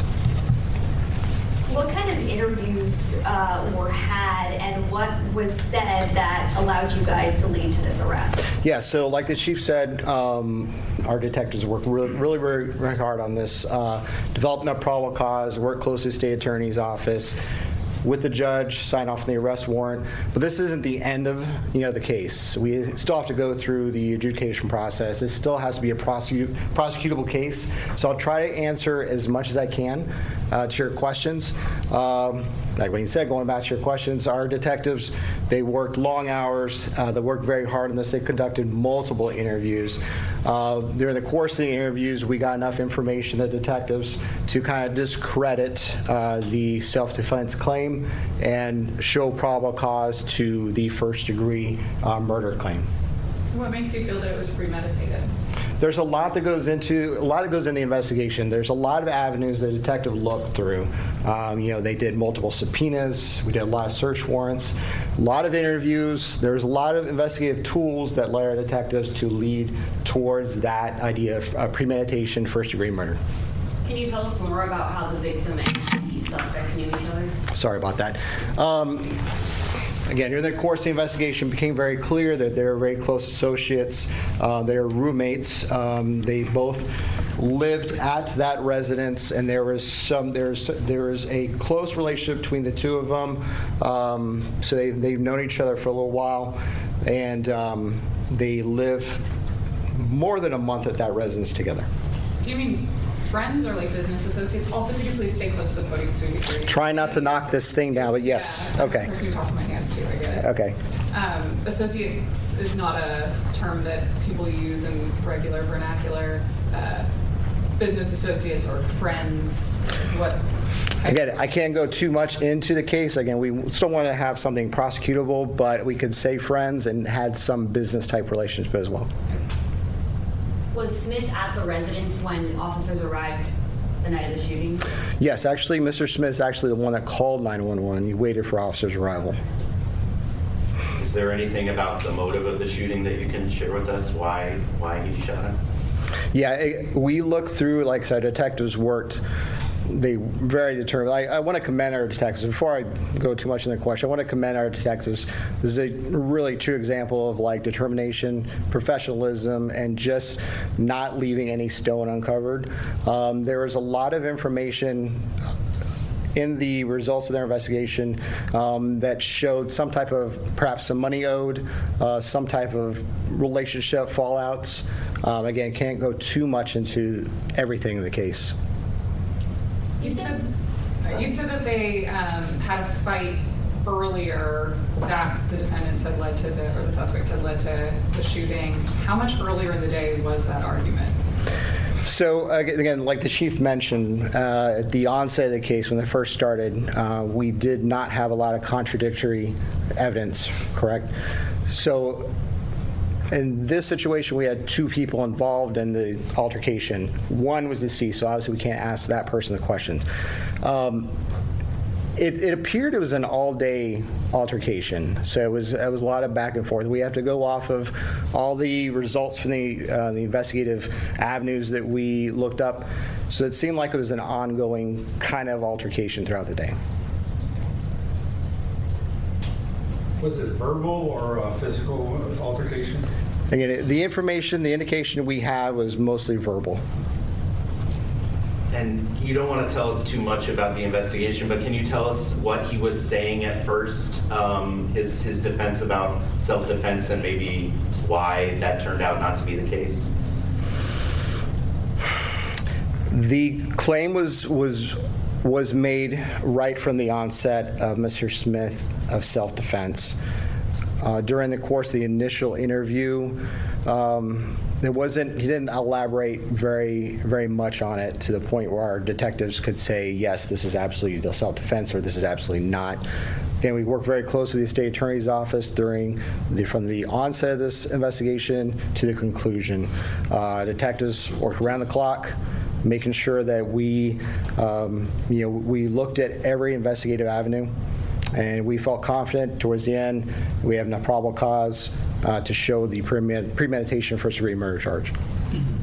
Was the weapon retained in custody after the first initial self-defense? Yes, it was. It was there on scene, recovered very quickly, and everything indicates that that was the murder weapon used, and pretty much concluded towards the end that yes, that was a murder weapon used. Could you describe how officers found Smith when they arrived at the residence? Was he shaken up? Was he remorseful? What was kind of his attitude right after? Mr. Smith met him at the front door, which kudos to our dispatch for giving him the instructions on what to do when the officers arrive. Made things very easy for our officers. I would say, based on body cam, Mr. Smith appeared, flustered, a little nervous. Had neighbors or landlords noticed anything that may have led up to this day? You mentioned that they had moved in together for about a few weeks. So was there anything that might have led to the provocation up to that point? I don't know the answer to that. I would say that we did not get a lot of information on the relationship history of the two from neighbors. Not too much, but I could be wrong on that. That wasn't a driving force for the charges, though, I could say. Obviously, Smith was released pretty quickly, so what kind of flagged it that this was no longer a self-defense case? Well, no, with any type of incident like this, it's a death investigation, and our detectives are going to investigate it thoroughly. And you're on a journey at that point, and as you go along, as you perform these search warrants, these subpoenas, you conduct these interviews, you gather all the information, then the story starts to unfold. Are you able to say about how many witnesses you talked to? Several. I can't tell you a number off the top of my head. Like I said, our detectives worked around the clock, dogged determination on this, and there was multiple witnesses, multiple investigative interviews they conducted. Was the gun owned by one of the two men involved in this? That I can't go too much into. I can say that weapon was familiar to Mr. Smith. That's about as much as I can say on that. You said that they had been living at the same residence for about over a month. Did they know each other prior to that month? There is indication they did, yes. When you brought Smith in, how did he react? Was there struggle? What was his disposition like? He was cooperative. Yeah, he, as far as like physically cooperative, yeah, he didn't put up a fight or anything like that with the officers. And again, I got to commend our dispatch to walking him through, Lake County Sheriff's Office dispatch to walking him through on, hey, this is what you should do when the officers arrive, comply with commands, that kind of thing. So. What was the large response? You can go ahead, I've asked a bunch. This is a news conference continuing live right now in Clermont, where we're hearing from police talking about the arrest of Kirby Alan Smith, who is accused of shooting and killing Michael Rodriguez, initially telling investigators that he acted in self-defense, but police saying they were able to find evidence that discredited that theory. That suspect, Kirby Smith, now charged with first-degree murder. We're going to take a break right now here on Florida Live, but we'll be right back.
Neil Armstrong reporting the roll and pitch program, which puts Apollo 11 on a proper heading.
Welcome back into Florida Live. Garrett Weimer here. Thanks for joining us on this Monday afternoon. It's time now for our Tampa Connection, where we take a look at some of the big stories in the Bay Area. And for that, we go to Fox 13 Tampa Bay and senior content producer Nancy Gay joining us live now. Nancy, good afternoon. Good afternoon, Garrett. Well, bipartisan political leaders as well as local Jewish residents are pushing to block Kanye West, who now goes by the name Ye, from performing in Tampa later this month. Now, during a press conference this morning at the Florida Holocaust Museum, Florida Senator Rick Scott labeled West as an anti-Semite and demanded the Tampa Sports Authority cancel his upcoming concerts at Raymond James Stadium. Scott was joined by a bipartisan group of officials, including Ashley Moody and former Governor Charlie Crist. The group argues that a stadium supported by taxpayer dollars should not openly subsidize a performer with a history of pushing dangerous and hateful rhetoric. West has faced intense backlash for making public anti-Semitic comments in recent years, including praising Adolf Hitler and sharing Nazi-associated imagery. The artist published a full-page apology in the Wall Street Journal earlier this year, attributing his past actions to a manic bipolar episode. However, local Jewish leaders say the apology is not enough. The Tampa Jewish Community Centers and Federation released a statement saying that given West's sustained campaign of hatred, it is far too early to consider beginning to forgive him. The Tampa Sports Authority says it does not condone West's remarks, but as a public agency, it must follow the principles of free speech in operating the venue. West is currently scheduled to perform at Raymond James Stadium on June 26th and 28th. In response to the shows, the Florida Holocaust Museum announced that it will waive all entry fees on those dates to support the community and educate the public on how to fight anti-Semitism. Garrett? It was certainly a unique kind of show of solidarity at that news conference, where we saw folks who, very high-profile leaders. Both of our U.S. senators. Not only that, but Charlie Crist says something that spanned kind of both sides of the aisle, that is really kind of taking a stand together in a show of unity that you don't always see. Yes, that is true. It is spanning both sides of the political realm. The bipartisan political leaders, they all gathered together this morning, and they were there along with local Jewish residents who do not want Kanye West, who goes by Ye, to perform in Tampa at the end of this month. So it is the bipartisan political community. They are joining together, as well as local Jewish residents. They're all joining together to try to stop these performances from happening at the end of the month. Next in our Tampa Connection, Nancy, an outrageous case of animal abuse is sparking some change. What can you tell us about the Leash Act? Yes, Congressman Greg Steube is supporting the Leash Act, and what this does is it would create a nationwide registry to track people who have been convicted of certain types of animal cruelty crimes. Now, a push for a nationwide system grew out of the tragic case of Dexter. Dexter was a dog found decapitated at Fort DeSoto Park back in 2024, just days after he was adopted. Dexter's case led local animal advocates to push for stronger protection protections. That effort helped create Dexter's Law, which took effect in Florida last year. The state law created a registry through the Florida Department of Law Enforcement to track people convicted of aggravated animal cruelty. It is designed to help shelters, rescues, breeders, and law enforcement spot convicted abusers before they can take an animal home. Advocates say the ultimate goal of the database is to make sure someone convicted of hurting an animal cannot simply move to another area and repeat this behavior. While Florida's database is up and running, supporters say it still needs improvements, like adding mugshots, dates of birth, and specific conviction details. A new amendment is expected to address those concerns soon. Now, lawmakers want to take Florida's model nationwide. The Federal Leash Act would encourage other states to create similar registries by offering grant incentives through the Department of Justice. Supporters say a nationwide system will allow agencies to track convicted animal abusers across state lines and give shelters a critical tool to help keep animals safe. In a statement, Congressman Stube said Florida has taken important steps to crack down on these crimes, and this legislation extends that model to better protect animals and help shelters place pets in safe homes. The Leash Act is currently under review by the House Committee on the Judiciary. Garrett. That was certainly a major step and a major change to our state laws when that animal abuse registry took effect here. It would certainly be something to see it become a model for a number of other states. Yeah, it would be great to see it become a model for a number of other states, because again, what they're trying to do is they're trying to prevent somebody who has been convicted of cruelty to animals, certain types of cruelty to animals, from being banned from adopting or having an animal here in the state of Florida and just moving to another state and adopting an animal and possibly doing the same things to that animal. So people who support this, they really want this nationwide, this database to move forward to prevent some of these things from happening and to hopefully keep these animals safe. It is certainly something that we see happen far too often. Now, finally, in our Tampa Connection here, Nancy, we have talked a lot about these teen takeovers, and there are some agencies there in the Bay Area that are really trying to take a proactive approach to kind of prevent some of these things from happening. Yes, over the weekend, the organization Safe and Sound Hillsborough teamed up with the Tampa Police Department for what they called the Prime Turf Takeover. The event aimed to provide local juveniles with a safe and fun environment on a Saturday night rather than leaving them to find trouble on the streets. Organizers say the incentive is designed for everyone in the community, not just athletes. The event featured a variety of activities, including a boys' football tournament, a girls' flag football game, a video game competition, painting, and content creation, along with food for everybody who attended. The idea was spearheaded by two men, 21-year-old Donald Walker III, as well as 17-year-old Russell Stanley. They wanted to flip the narrative of teen takeovers into something positive that brings the community together. Both men credited mentorship for helping them turn their own lives around after having some struggles as younger children, and they are now focused on paying that guidance forward to the next generation. Tampa Police Chief Lee Bearcaw attended the event and emphasized that the solution to teen takeovers requires a community-wide effort rather than relying solely on law enforcement. This was the kickoff for the Safe Summer Series 2026, with more events planned in the coming months.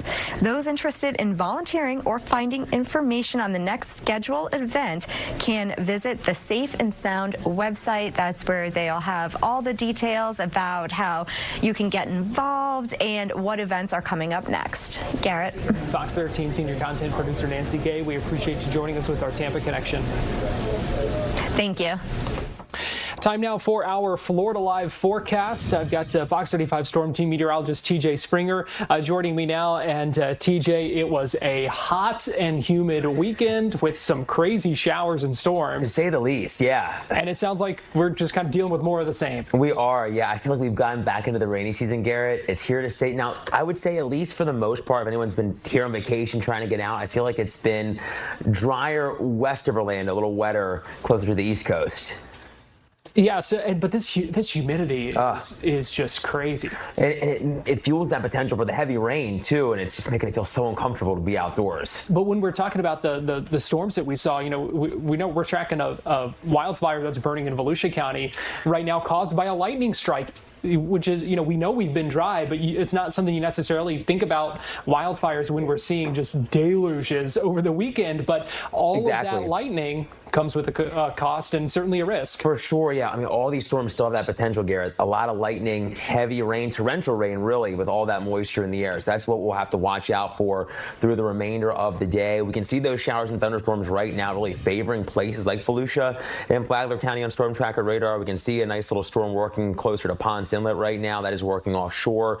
And another one that's heading toward DeLand. It's just to the south and east of Pearson. You can see strikes within the last 15 minutes mounting up to around 200 to 300 or so, which means business, a lot of rain, and you'll need to get those windshield wipers on in high gear if you're traveling across portions of Volusia County. Now, all of us seeing that rain, but that southwesterly wind really going to favor the shower and storm threat around Orlando and points to the east, closer to the coast this afternoon and through the evening. But look at the numbers where it's not raining. Just feels brutal, downright brutal. Clermont, 104. That feels like temp in the Villages, 106 degrees. So if you're getting out and about and you'll be outdoors for a prolonged period of time, drink plenty of water.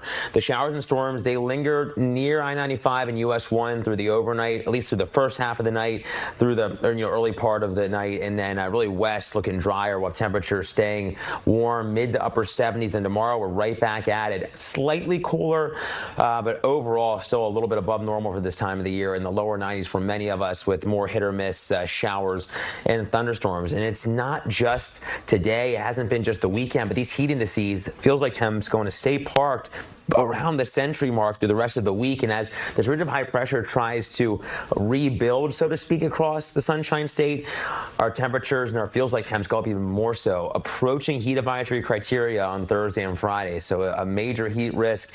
Be sure you're remembering those heat safety precautions.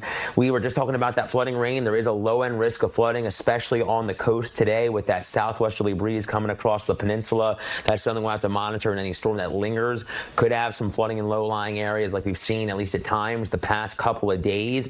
But I think for the most part, we're going to stay dry in places like Marion County, Lake County. Aside from some isolated storms, they'll be a little more numerous as that sea breeze tries to come in closer to places like Cocoa Beach, Titusville, up through Daytona and Palm Coast, through the evening drive, through dinner time, fading away through midnight. Could have still a few storms sneaking through Flagler County to the wee hours of our Tuesday.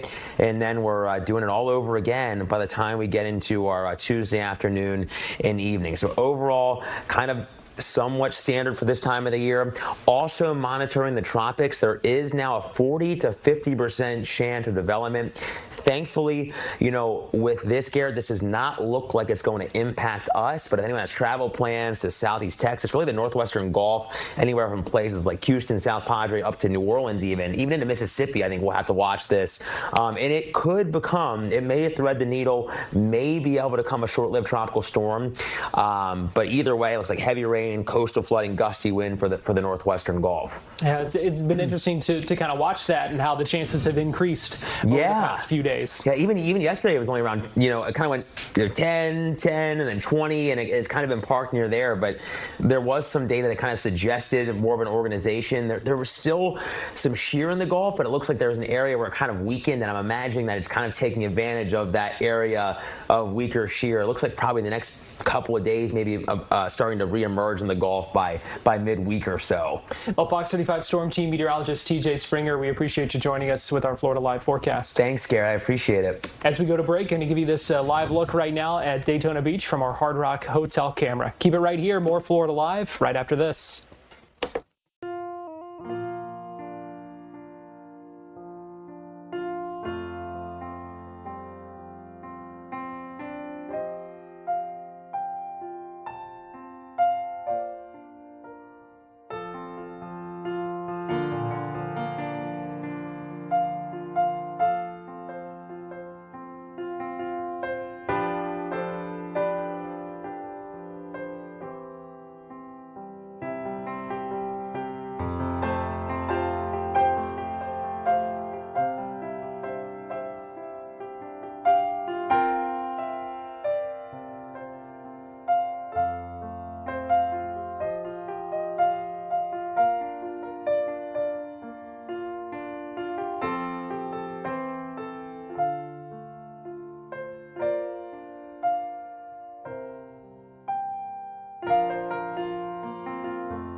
Armstrong reporting the roll and pitch program, which puts Apollo 11 on a proper heading.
Give you a live look right now from our Launch Credit Union camera along Florida's Space Coast on this Monday afternoon. Welcome back into Florida Live. Garrett Weimer here, and thanks for joining us. A new launch pad could be built at Cape Canaveral Space Force Station, would be used for some military test launches, but that possibility is raising some concerns. And so joining us live now to talk all about this and what we know, what happens next in this process, pleased to be joined this afternoon by Richard Trabue, who is the Director of Online Content and the Space Editor with the Orlando Sentinel, joining us live. Richard, thanks so much for taking the time to chat with us today here on Florida Live. Yeah, thanks for having me. So first of all, what do we know about this new launch pad, why the military wants it, and kind of where things stand right now? Sure. Well, I first heard about it from the CEO of Port Canaveral's Port Authority, Captain John Murray. He mentioned it during the Port Commission meeting a couple weeks ago. They had to submit some information from their point of view for an environmental assessment on a proposed Space Launch Complex 51. And I thought to myself, I'd never heard of a Space Launch Complex 51. So I started digging and asking questions, and it turns out that there was, back in April, a 30-day public input period that was published by the Department of the Air Force, which runs the Space Force Station. And they wanted to invite the people who are most interested in the potential for a new launch pad being built on the Space Force Station and what it might mean to them. And that is why Port Canaveral offered up what they had to say about it. And so what do we know about what the purpose of that new launch pad would be for? Absolutely. Right now, the Department of the Navy and the Army, they use a launch pad at Space Launch Complex 46, which is farther up the Space Force Station, to do test missile launches. They did some for hypersonic missiles in the last couple of years, and there are other potential missiles that could be launched. These are not launches to space, but out over the Atlantic. And the problem with where they're currently doing it is Space Launch Complex 46 is twofold. They share that space with commercial launch providers. Astrospace a few years ago launched from there, and they intend to go back there again once their new rocket is ready. But more importantly, from the military perspective, Space Launch Complex 46 is within the blast damage assessment area for primarily Space or Launch Complex 36, which is where Blue Origin launches from. Now, as we all know, Launch Complex 36 and New Glenn had the massive explosion, and debris from that went out at a half mile, according to the commander of Space Launch Delta 45. But the Air Force was pursuing this separation idea even before that happened. And the idea being, let's build a new launch pad for just the military that doesn't fall within the blast damage assessment area of any of the commercial launch pads, and there are many. on the Space Force Station. And so this one would be to the south. In fact, it would be the closest launch pad to the actual Port Canaveral. And there are some concerns about what this might mean for the Port Canaveral, which is nearby, for some of the wetlands in the area. What do we know about some of the worries about the impacts of this? Sure. The Port's contribution to the environmental assessment noted that if you do have launches, this is about 2 miles from where the port is, that it would potentially be more of a headache in terms of crews and other type of traffic going in and out of the port, because if you are having a launch there, they will have to potentially shut down waterways and airspace, just like they do with other launches. But the proximity, that was just, it raised the port's concerns. The question is, you know, they're not really forthcoming about how many launches a year are planned here, and they're not announced very far in advance. So there's a quick turnaround that has to be sort of mitigated by the port as they're driving traffic in and out of there. So that was, I think, their primary concern, just the proximity, and you know, it has not been as big a deal with where they previously had launched because it was farther up from where all the port activity is. And that's the sort of business side concerns. But the environmental assessment is required under the National Environmental Protection Act, NEPA, which is done anytime any major action is taken on the Space Force Station. You know, and it's actually the less rigorous of the ones that you may have heard of. The SpaceX Starship pads at both Cape Canaveral and Kennedy Space Center had to go into a much more rigorous, like 2-year-long process called an environmental impact statement, whereas an environmental assessment generally takes less than a year to complete. And honestly, the Space Force has run through many of these EAs for different launch assessments. And so they're required because there's certain environmental aspects such as wetlands that are going to be affected. This is a 50-acre site that they want to build.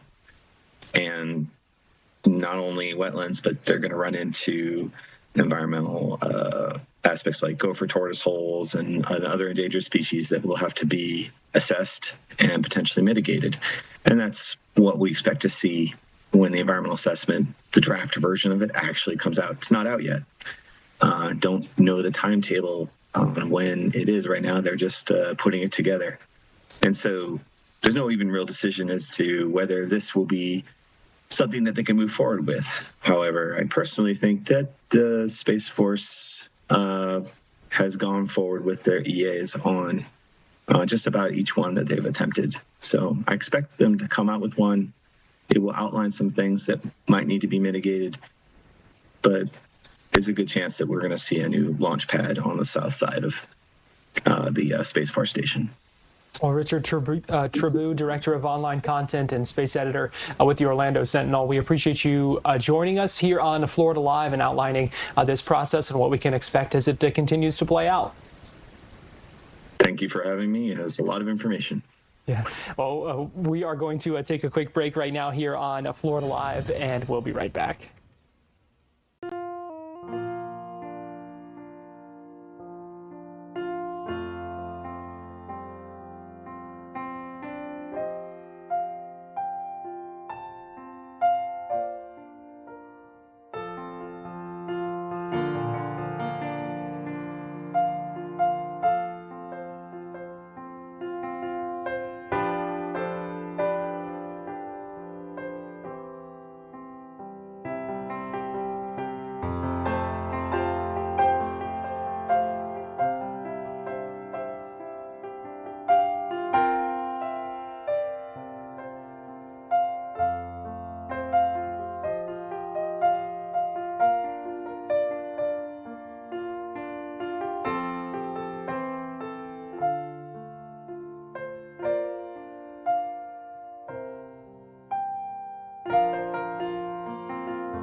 reporting the roll and pitch program, which puts Apollo 11 on a proper heading.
Live look right now, Daytona Beach from our Hard Rock Hotel camera. You can see it looks like the skies are trying to clear out there right now, but I think we're still seeing some storms in that area. You can see the sand is pretty wet out there from the showers that we have seen in the last little bit. Welcome back into Florida Live. Garrett Weimer here. Thanks for joining us on this Monday afternoon. Also in Volusia County, we're seeing promising early numbers that show the potential for a record-breaking season when it comes to sea turtle nesting. And just a little bit ago, I had the chance to speak with Dr. Simona Siriani, who is a sea turtle nesting program coordinator with the Florida Fish and Wildlife Conservation Commission.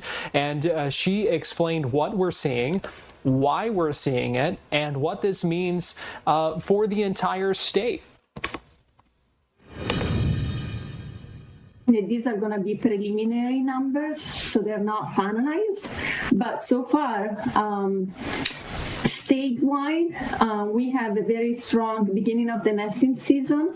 We have high numbers for loggerhead that are much higher than the last couple of years, and we are on the trajectory to potentially reach a new record high. Our highest year was in 2023.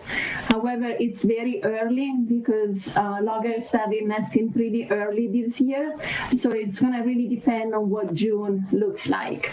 So it may become a record year or not. It depends. It's too early to know. With regard to leatherback, we're having a strong season. We are on a strong trajectory to break another record year. We had a record year last year in 2025 for leatherback statewide. And leatherback start nesting earlier in February. So the numbers that we have now are, quite positive that we may be reaching a new record. And the green turtle, instead, we were expecting a very low year because we had a nearly record year last year. It was the second highest year for green turtle in the state. But they started a little stronger than we expected. So we'll see what happens. But, we only have numbers at the end of May.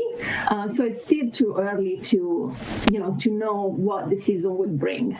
But so far, it's looking promising.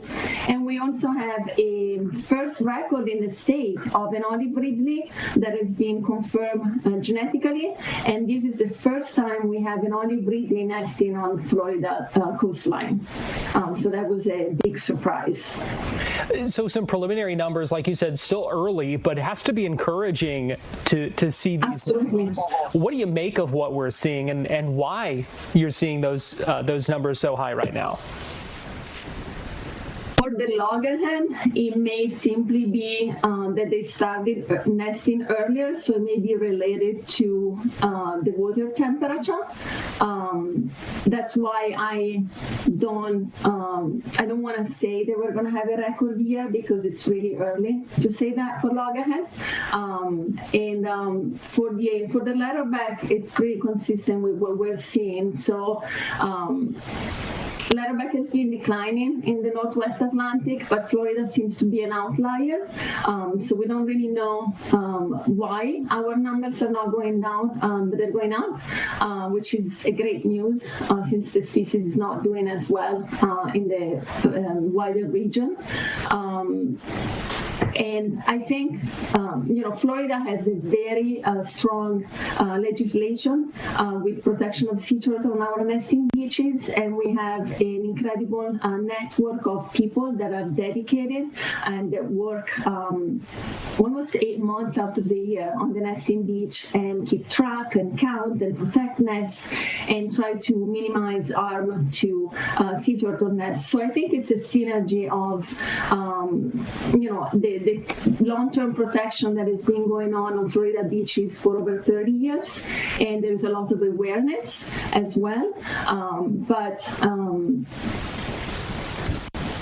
Honestly, the reason why we're seeing the increase, it's a little speculative because we're seeing an increase in loggerhead and in greens, but the trajectory, the long-term trajectory, it's not as clear for loggerhead. So Florida is the most important, is one of the most important nesting aggregation in the world. So we have approximately 40% of all the nests in the world that happen on Florida beaches, and so we have very high number where we have over 38,000 loggerhead nests so far, which is great.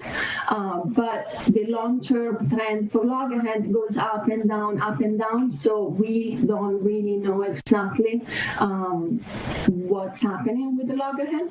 Well, for the green turtle, we have a trajectory that's definitely going up. So we have indication of a recovery. So it was probably a combination of nesting protection and also in water on Florida waters. How important are the years of conservation efforts to seeing the ongoing sea turtle nesting and the successes that we're seeing with that? How big of a role have those conservation efforts and those years of focusing on making sure this stuff can continue? How big of a role has that played? I can't give you, an exact number or a percentage, but I can tell you that definitely if you don't have nests and if you don't have hatchlings, you are not going to have sea turtle. So I think the 30 plus year of strong conservation that Florida has been having on Florida beaches have definitely played a big role on the numbers that we're seeing now, because sea turtle take approximately 30 years, 25, 35 years to reach maturity. So what we're seeing now is the result of the work that was put on in place 30 years ago. And so protection started to be very strong back then. The Endangered Species Act, back in 1973, there was a stop on the consumption and harm of sea turtle. And so all of these action from a legislative point of view, federal and state, and all these efforts are definitely playing off.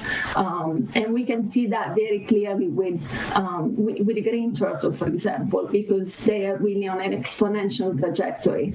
As I said, the loggerhead are very high numbers to start with, and so it's less clear where they will go, but definitely the effort of the last 30 years, is paying off. The strong protection is paying off.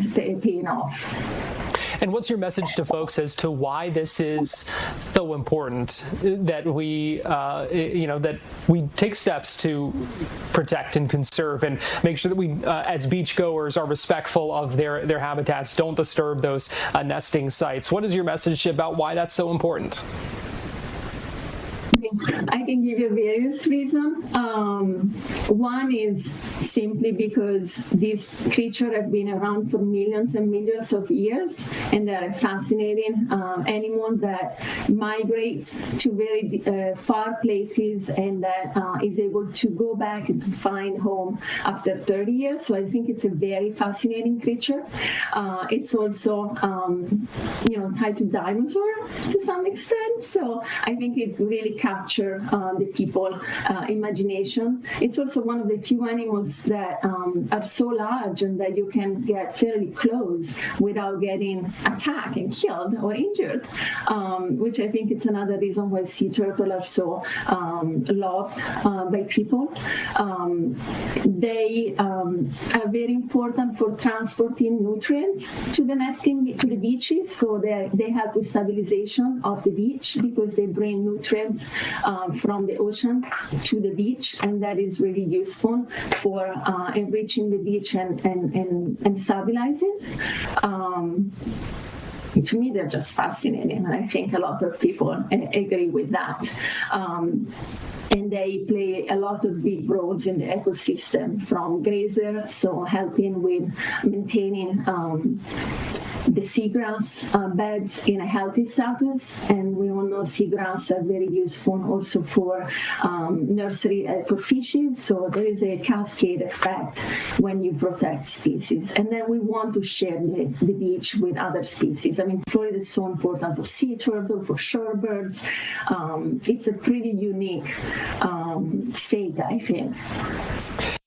Dr. Simona Siriani with FWC speaking with me earlier today on Fox 35 News Plus. As we go to break here on Florida Live, let me give you a live look from our tower cam here at the Fox 35 studios, seeing the rain starting to come down this afternoon here in Lake Mary. We're going to take a quick break and we'll be right back.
Reporting the roll and pitch program, which puts Apollo 11 on a proper heading.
Welcome back into Florida Live, giving you a live look right now in Southern California, where just about a second ago, we were seeing the Team USA, the men's national team, practicing on the pitch there, having to clean off the camera lens. It happens. So that's what's happening now. Naturally, literally, it was a great shot, like 5 seconds before we came back from commercial. But here we go. It is back. at least for the moment, as soon as they get this focus. All right, so the men's national team is in Southern California. I'm going to give up on that. I'm sorry about that. Well, men's national team is in Southern California right now. They made a statement on Friday with their win in the pool play opener, 4-1 over Paraguay. They're now preparing for a game against Australia on Friday afternoon. You'll be able to watch that on Fox 35. And earlier today, we had the chance to hear from Haji Wright and Tyler Adams about how Team USA is getting ready for another game coming off that huge win. And I think watching that performance, I could really see what and why the gaffer implemented what he wanted to implement in the team. And I think the players were able to execute it perfectly. Aside, we're watching the NBA finals and you're a Lakers fan, you kind of enjoyed that, can you? Did someone tackle you in the celebrations? Yeah, I was kind of hate watching. There's a lot of guys from the East Coast on our team, so I didn't want to be a bandwagon and join the next train, so I tried to support the Spurs, but didn't go too well. About the time you spent in the LA Galaxy Academy, how did that shape you to the player you are today? Did it help those kind of yeah, it helped a lot. I mean, I made a lot of great relationships being in the academy. I got to know a lot of the players in all the age groups above me, and I was able to learn through their guidance how to play more like a man and get into the first team. As you always one or two aspects of performance you can also pick apart. What did you guys talk about in terms of remedying a couple things tactically that you could use in the Australia match that didn't go perfectly against Paraguay? Because there's a lot that went right, but maybe one or two aspects that you felt like, hey, we can make some adjustments here to be better against the well. Yeah. Focus will turn to Australia. I think today's the first day we're going to really get into that more in depth. We'll have to go through we'll have to analyze the opponent a bit more in depth today, and I think once we've done that, we'll know exactly what we need to do. You mentioned about the hydration breaks. It's been affecting quite a few games and changing the balance. And has the coach talked about that? Have the other players talked to you about how they feel about that? I think for the players on the pitch, due to the weather, it's probably quite important. I think playing all over the U.S. during the summertime, it's difficult with the weather.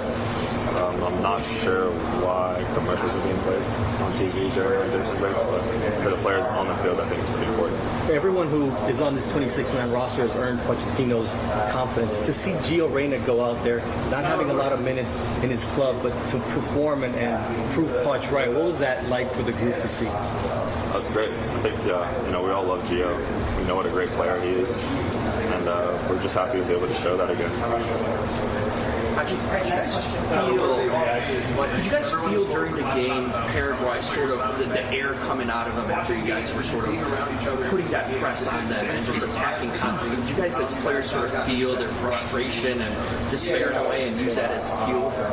I think it's difficult when a team's kind of on top of you. They don't really give you a chance to breathe. I think the boys did really well.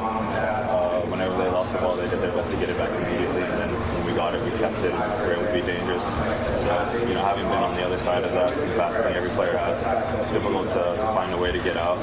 And I think they were no different. They couldn't really find the solution to break the press or to get a respite.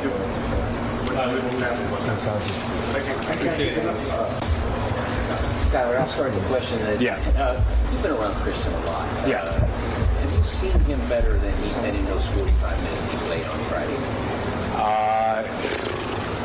Tough to say. Do I need to talk into these or what? Yes. Yeah, tough to say. He was extremely sharp and ready to go. But I've just seen him over the past few weeks training extremely well. Every single training session wanting to improve, as he always does. But you can just see the importance level of this tournament, what it means to him, what it means to represent his country. I mean, he's a leader, an unbelievable player. And when you get that version of Christian, and it makes everyone else around you just believe even more because he's such an important player. I think any part of it was So preparations continuing for the game against Australia. Again, that is Friday afternoon on Fox 35. Let me give you a live look right now. Bayfront Park in downtown Miami, site of the FIFA Fan Fest that's going on there. Meanwhile, just up the road in Miami Gardens at Hard Rock Stadium, the first World Cup game being hosted in Miami, set to kick off in just a few hours. That's Saudi Arabia and Uruguay, 6 o'clock from Miami. Well, thanks for joining joining us here on Florida Live. We're out of time here on TV, but our live streaming news coverage continues next.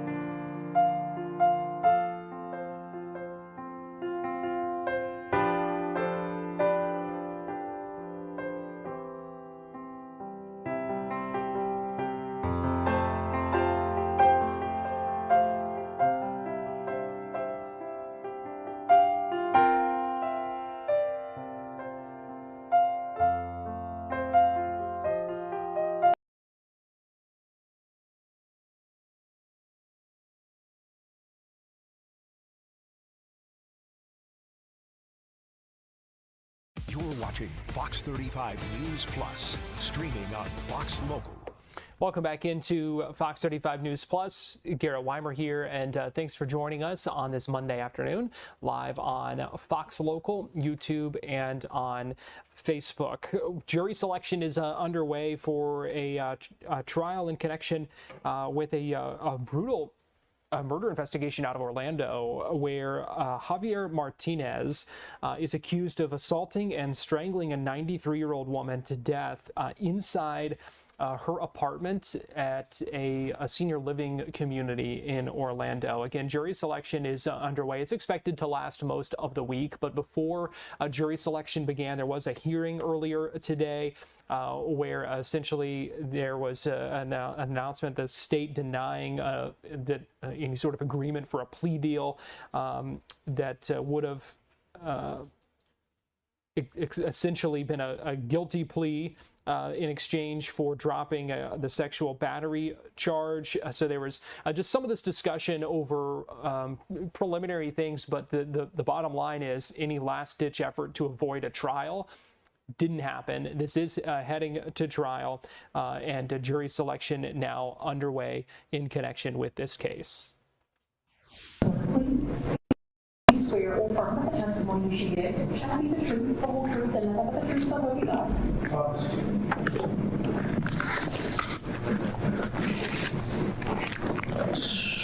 We are about to begin jury selection. I've had a discussion with the attorneys as to what the court anticipates will be the procedure.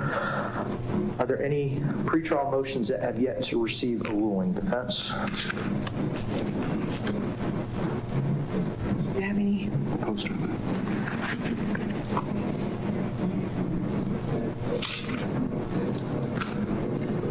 Judge, one outstanding issue is we filed a notice of filing of 2 demonstrative aids that we intend to use in capital voir dire. The state's filed a response to that motion. It would be our request to take that up Tuesday. All right, thanks. Mr. J, have you received their request to use demonstrative aids? Yes, I filed a response, and I filed a courtesy response to the JA yesterday. Okay, I haven't seen it yet, so I don't think that'll come into play until a little later on this week. So well, we would like to address it for defense suggested tomorrow morning. We would like to address it with enough time that if the court overrules our objections so that we can produce our own demonstrative aids. Fair. All right. Thank you, Judge. Thanks.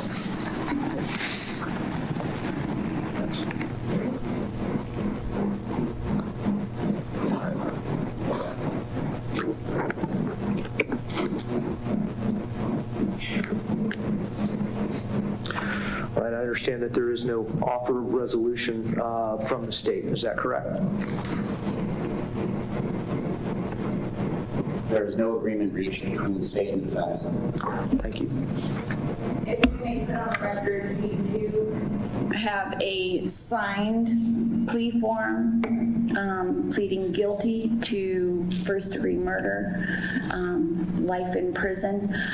We took that to the state, and the state's Death Penal Review Board rejected the offer. It's my understanding that that would necessitate the state not proceeding on count battery. Is that correct? Yes, the state is unwilling to drop count 2 as well. Thank you. Have there been any changes to the either the state witness list or the defense witness list? Change to the witness list. No. The defense has no changes to the witness list. Thanks, State. There have been additions since the last time this case was brought to trial. And when was the defense noticed of those additions?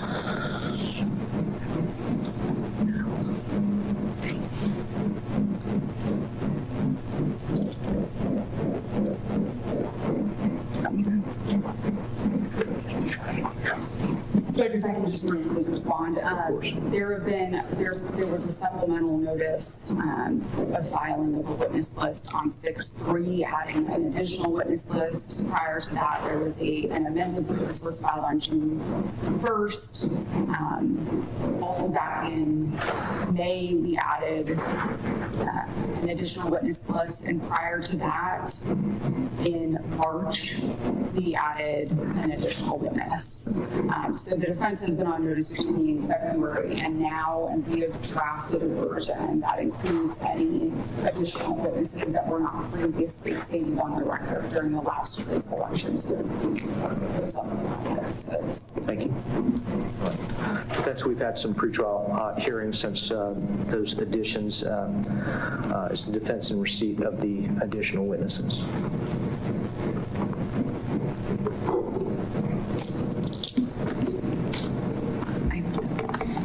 Judge, I didn't hear at the very end what you said. I just said, is the defense in receipt of those additional witnesses?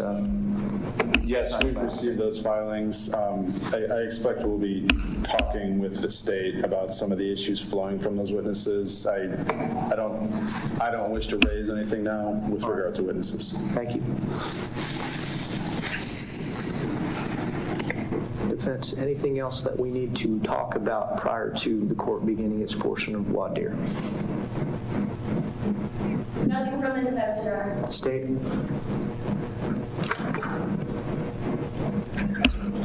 Judge, just to briefly address, I know Your Honor had asked for us to provide a stipulated version of the neutral statement of facts. Yes. Which we submitted that to Your Honor in the afternoon on Friday, 12th. However, after the defense and I had stipulated to the statement of facts that we submitted, an addition was made by the defense with the approved phrase, and the state is objecting to that addition. All right, here's the alleged statement of neutral facts that the court received and incorporated into its portion of jury selection. This is a criminal case in which the state of Florida has charged the defendant, Javier Rosado Martinez, with the crimes of first-degree murder and sexual battery. The state has alleged a 93-year-old woman, Dolores Padilla Marrero, was strangled and sexually battered. The state has also alleged that these crimes occurred on or about March 14, 2022 at St. Joseph Garden Courts located at 1515 North Alafaya Trail in Orlando, Florida.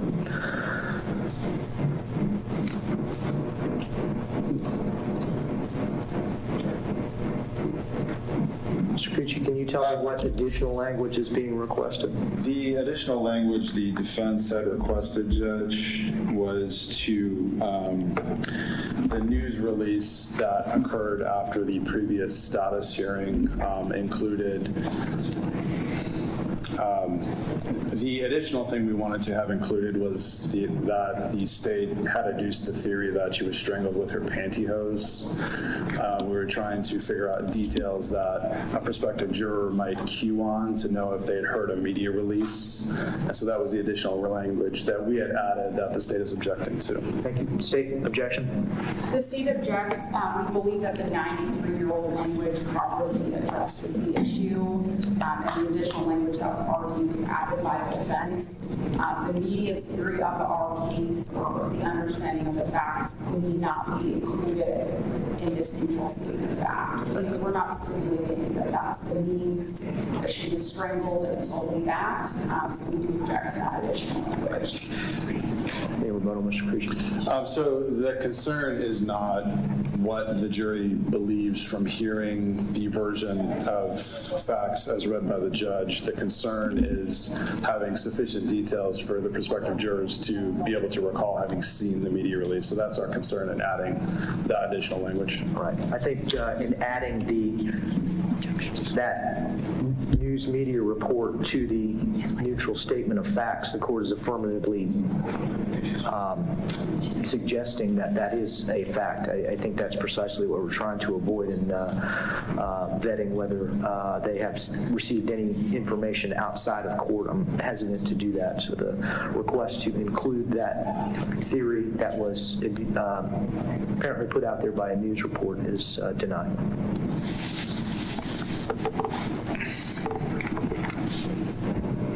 State anything further? All right, thanks. We'll be in a brief recess pending the panel of 50 being brought up, and then we're going to begin with jury selection. So that was inside that brief hearing earlier today before jury selection got underway. We will continue to monitor jury selection this week and also the proceedings once that trial gets underway. So we will have more from that in the coming days. Again, jury selection is expected to last at least much of, if not the entire week. We have also been continuing to follow up on the announcement today from Senator Rick Scott, Senator Ashley Moody, calling for the Tampa Sports Authority to cancel two upcoming Kanye West concerts at Raymond James Stadium. Senator Rick Scott and Charlie Crist took questions from reporters earlier today after that news conference. We did play that news conference for you, but I want to play for you the gaggle with reporters afterward, where Senator Scott took some questions. All right, so first off, I want to thank everybody for being here. This is a important day. The Tampa Bay Sports has a choice. They can either stand by and allow, and ultimately say they're not going to worry about anti-citizens, or they can do the right thing. I want to thank former Governor Charlie Crist for being here. This is not a political event. We need to do what's right. We need to stand up and defend our Jewish friends. We need to stop anti-Semitism, and Kanye is the opposite. So, Charlie? I couldn't agree with the senator and put it any better. This is about doing what's right. This is not political. This is not about right versus left. As I said earlier, it's right versus wrong.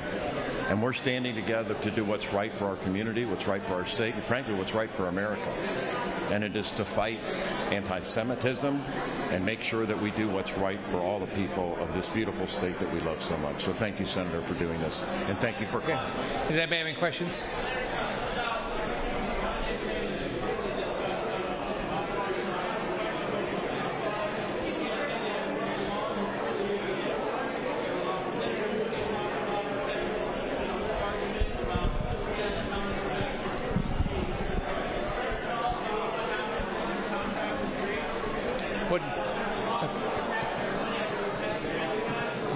So number one, nobody has a right to go and do a concert at Tampa Bay Stadium. There's no right to do that. They don't have to let anybody in. They made the decision to do this. They need to make the right decision to make sure they cancel it. I mean, you can't.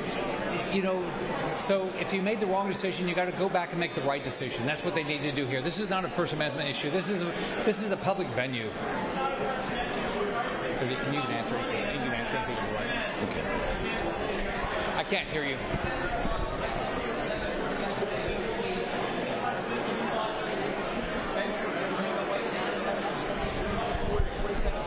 And the same argument for me.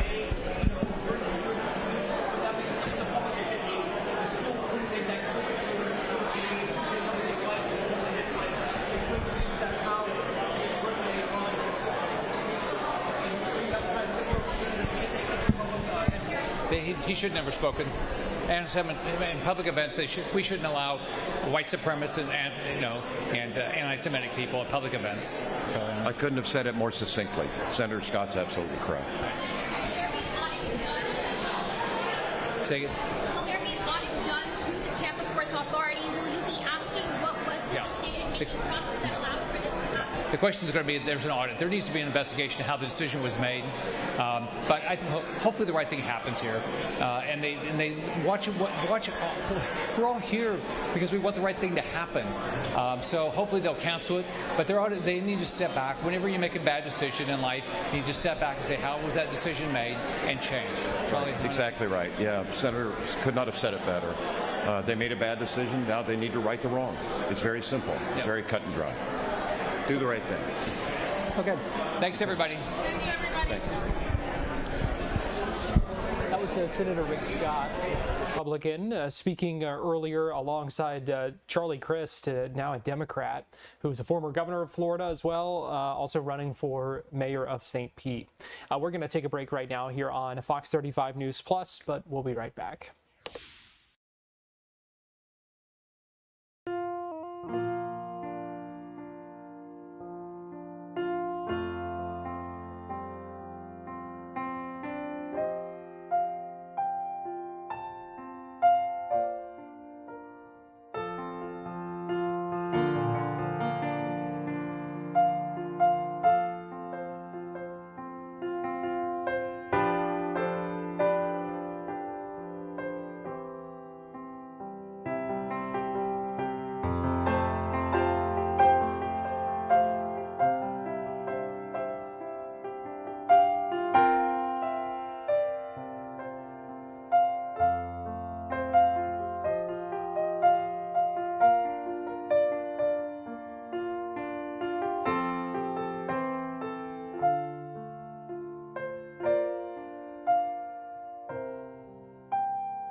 Reporting the roll and pitch program, which puts Apollo 11 on a proper heading.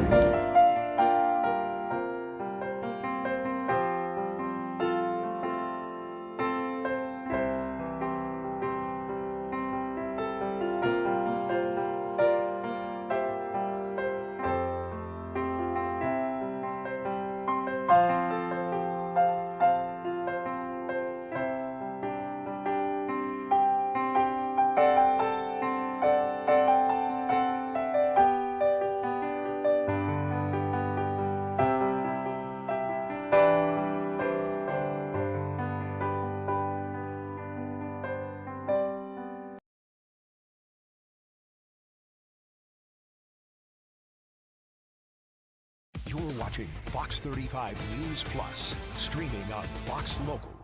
Welcome back into Fox 35 News Plus, and we are monitoring a national story breaking this afternoon, and that is California Governor Gavin Newsom saying that he is the subject of a new investigation from the Justice Department. The Governor Newsom posting on social media that the Justice Department is investigating him and his wife. He claims under the orders of President Trump, posted this video to social media just a little bit ago. Doors of family, friends, and former employees. Not because they found a crime, because they're simply trying to find one. They're demanding records. They're abusing the grand jury process, digging through years and years of random documents. Donald Trump isn't just coming after me because of my mean tweets. He's coming after me because I'm considering running for president, because he hates that I've consistently called him out over and over again for his lies and deceit. Donald Trump is simply the most corrupt president in American history. He's turned the levers of government into his own personal power ministries to reward cronies and to try to jail his opponents. His personal attorney now runs the Department of Justice, which has repeatedly gone after his political enemies. Ask Jerome Powell. Sent them after James Comey, Tish James, Adam Schiff. He sent them after Tim Walz, and a woman that a jury found Donald Trump had sexually abused. One by one, anyone who has challenged Donald Trump has ended up on his hit list. And today, I proudly join that list. After calling for my arrest last year, Donald Trump directed his Department of Justice to investigate me. And just in the last week, I've learned that his campaign has reached my own home. To get me, he's coming after my wife, Jen, a public servant, a woman who's dedicated her life to supporting women and girls, someone who has done nothing wrong other than having the temerity to advocate for what she believes in. If they can't intimidate me, they'll go after the mother of our children. Donald Trump picked the wrong target. We have nothing to hide. His political operatives can take every record and read every page, but they'll be looking in the wrong place.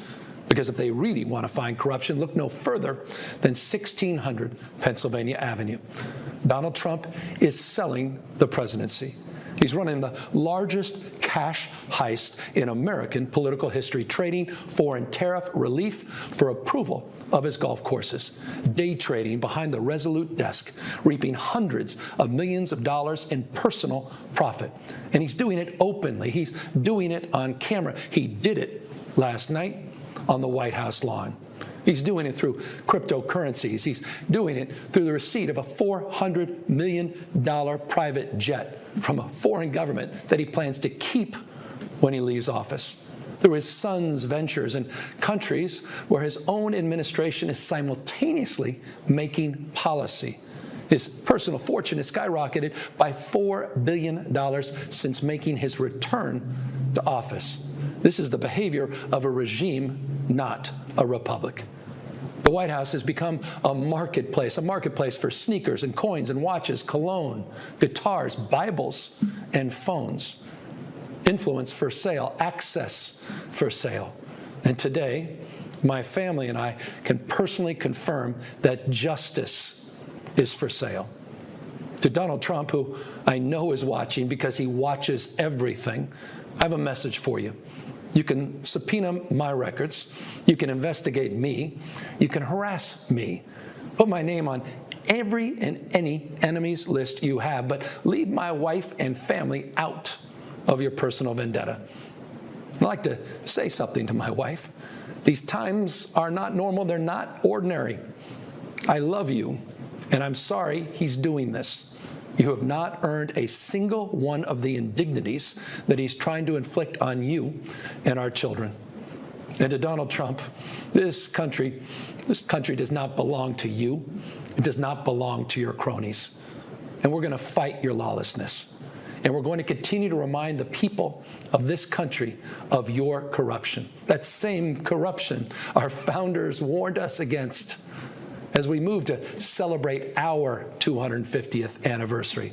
I'm going to keep reminding Americans of what they warned would happen if a man with no character ever held the office of presidency. So let me say it again.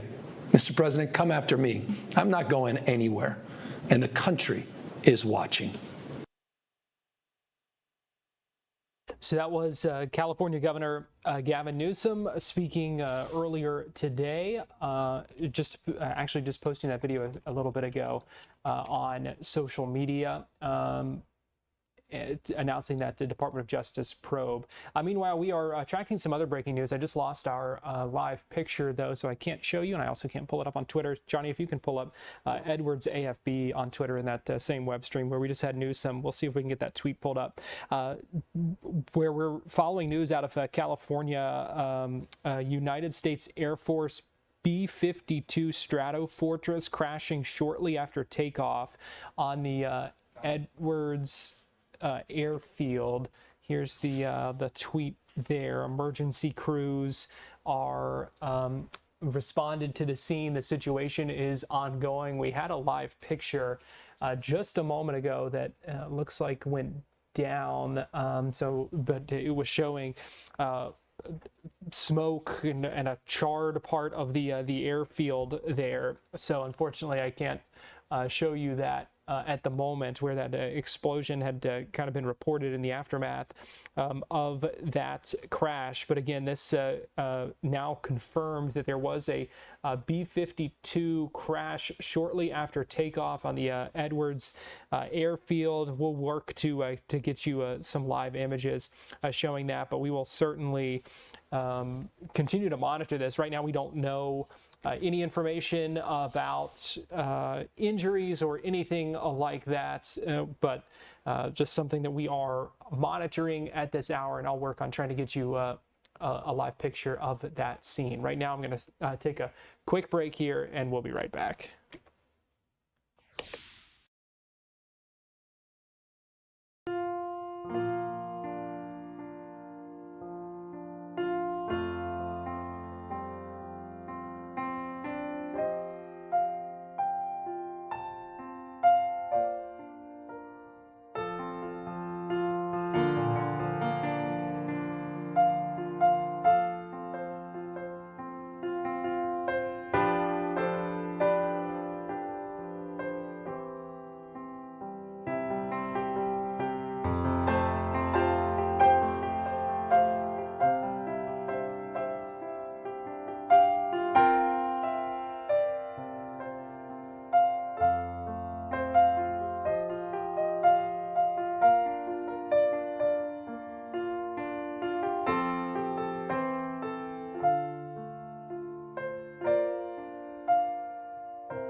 Neil Armstrong reporting the roll and pitch program, which puts Apollo 11 on a proper heading.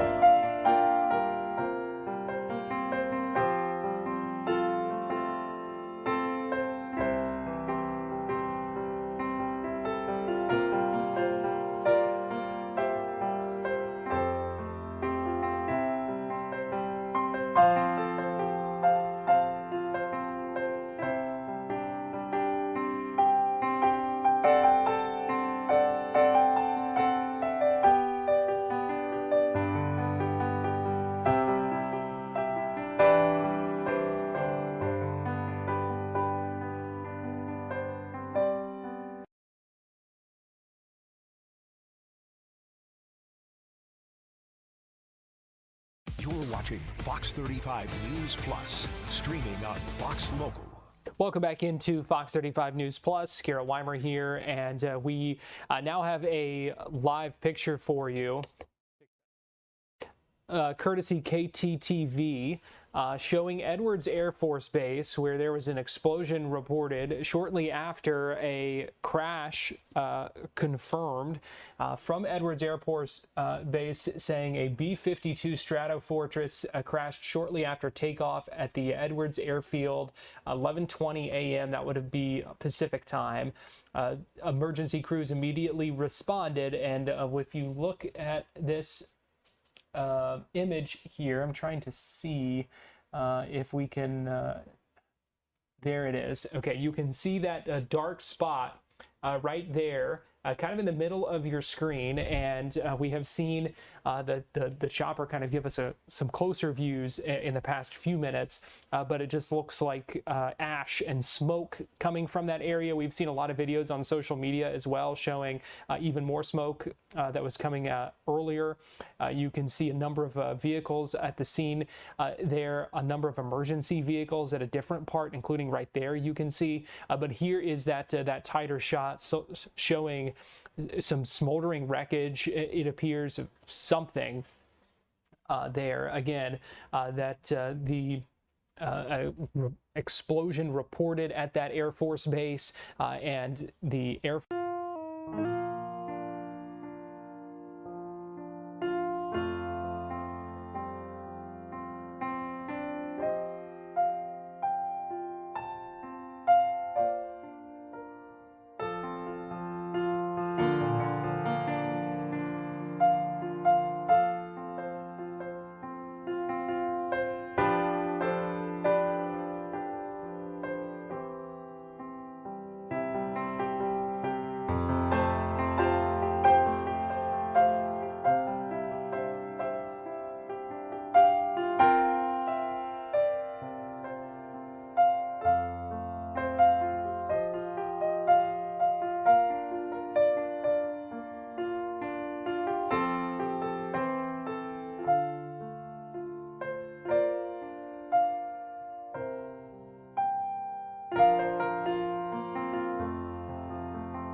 Neil Armstrong reporting the roll and pitch program, which puts Apollo 11 on a proper heading.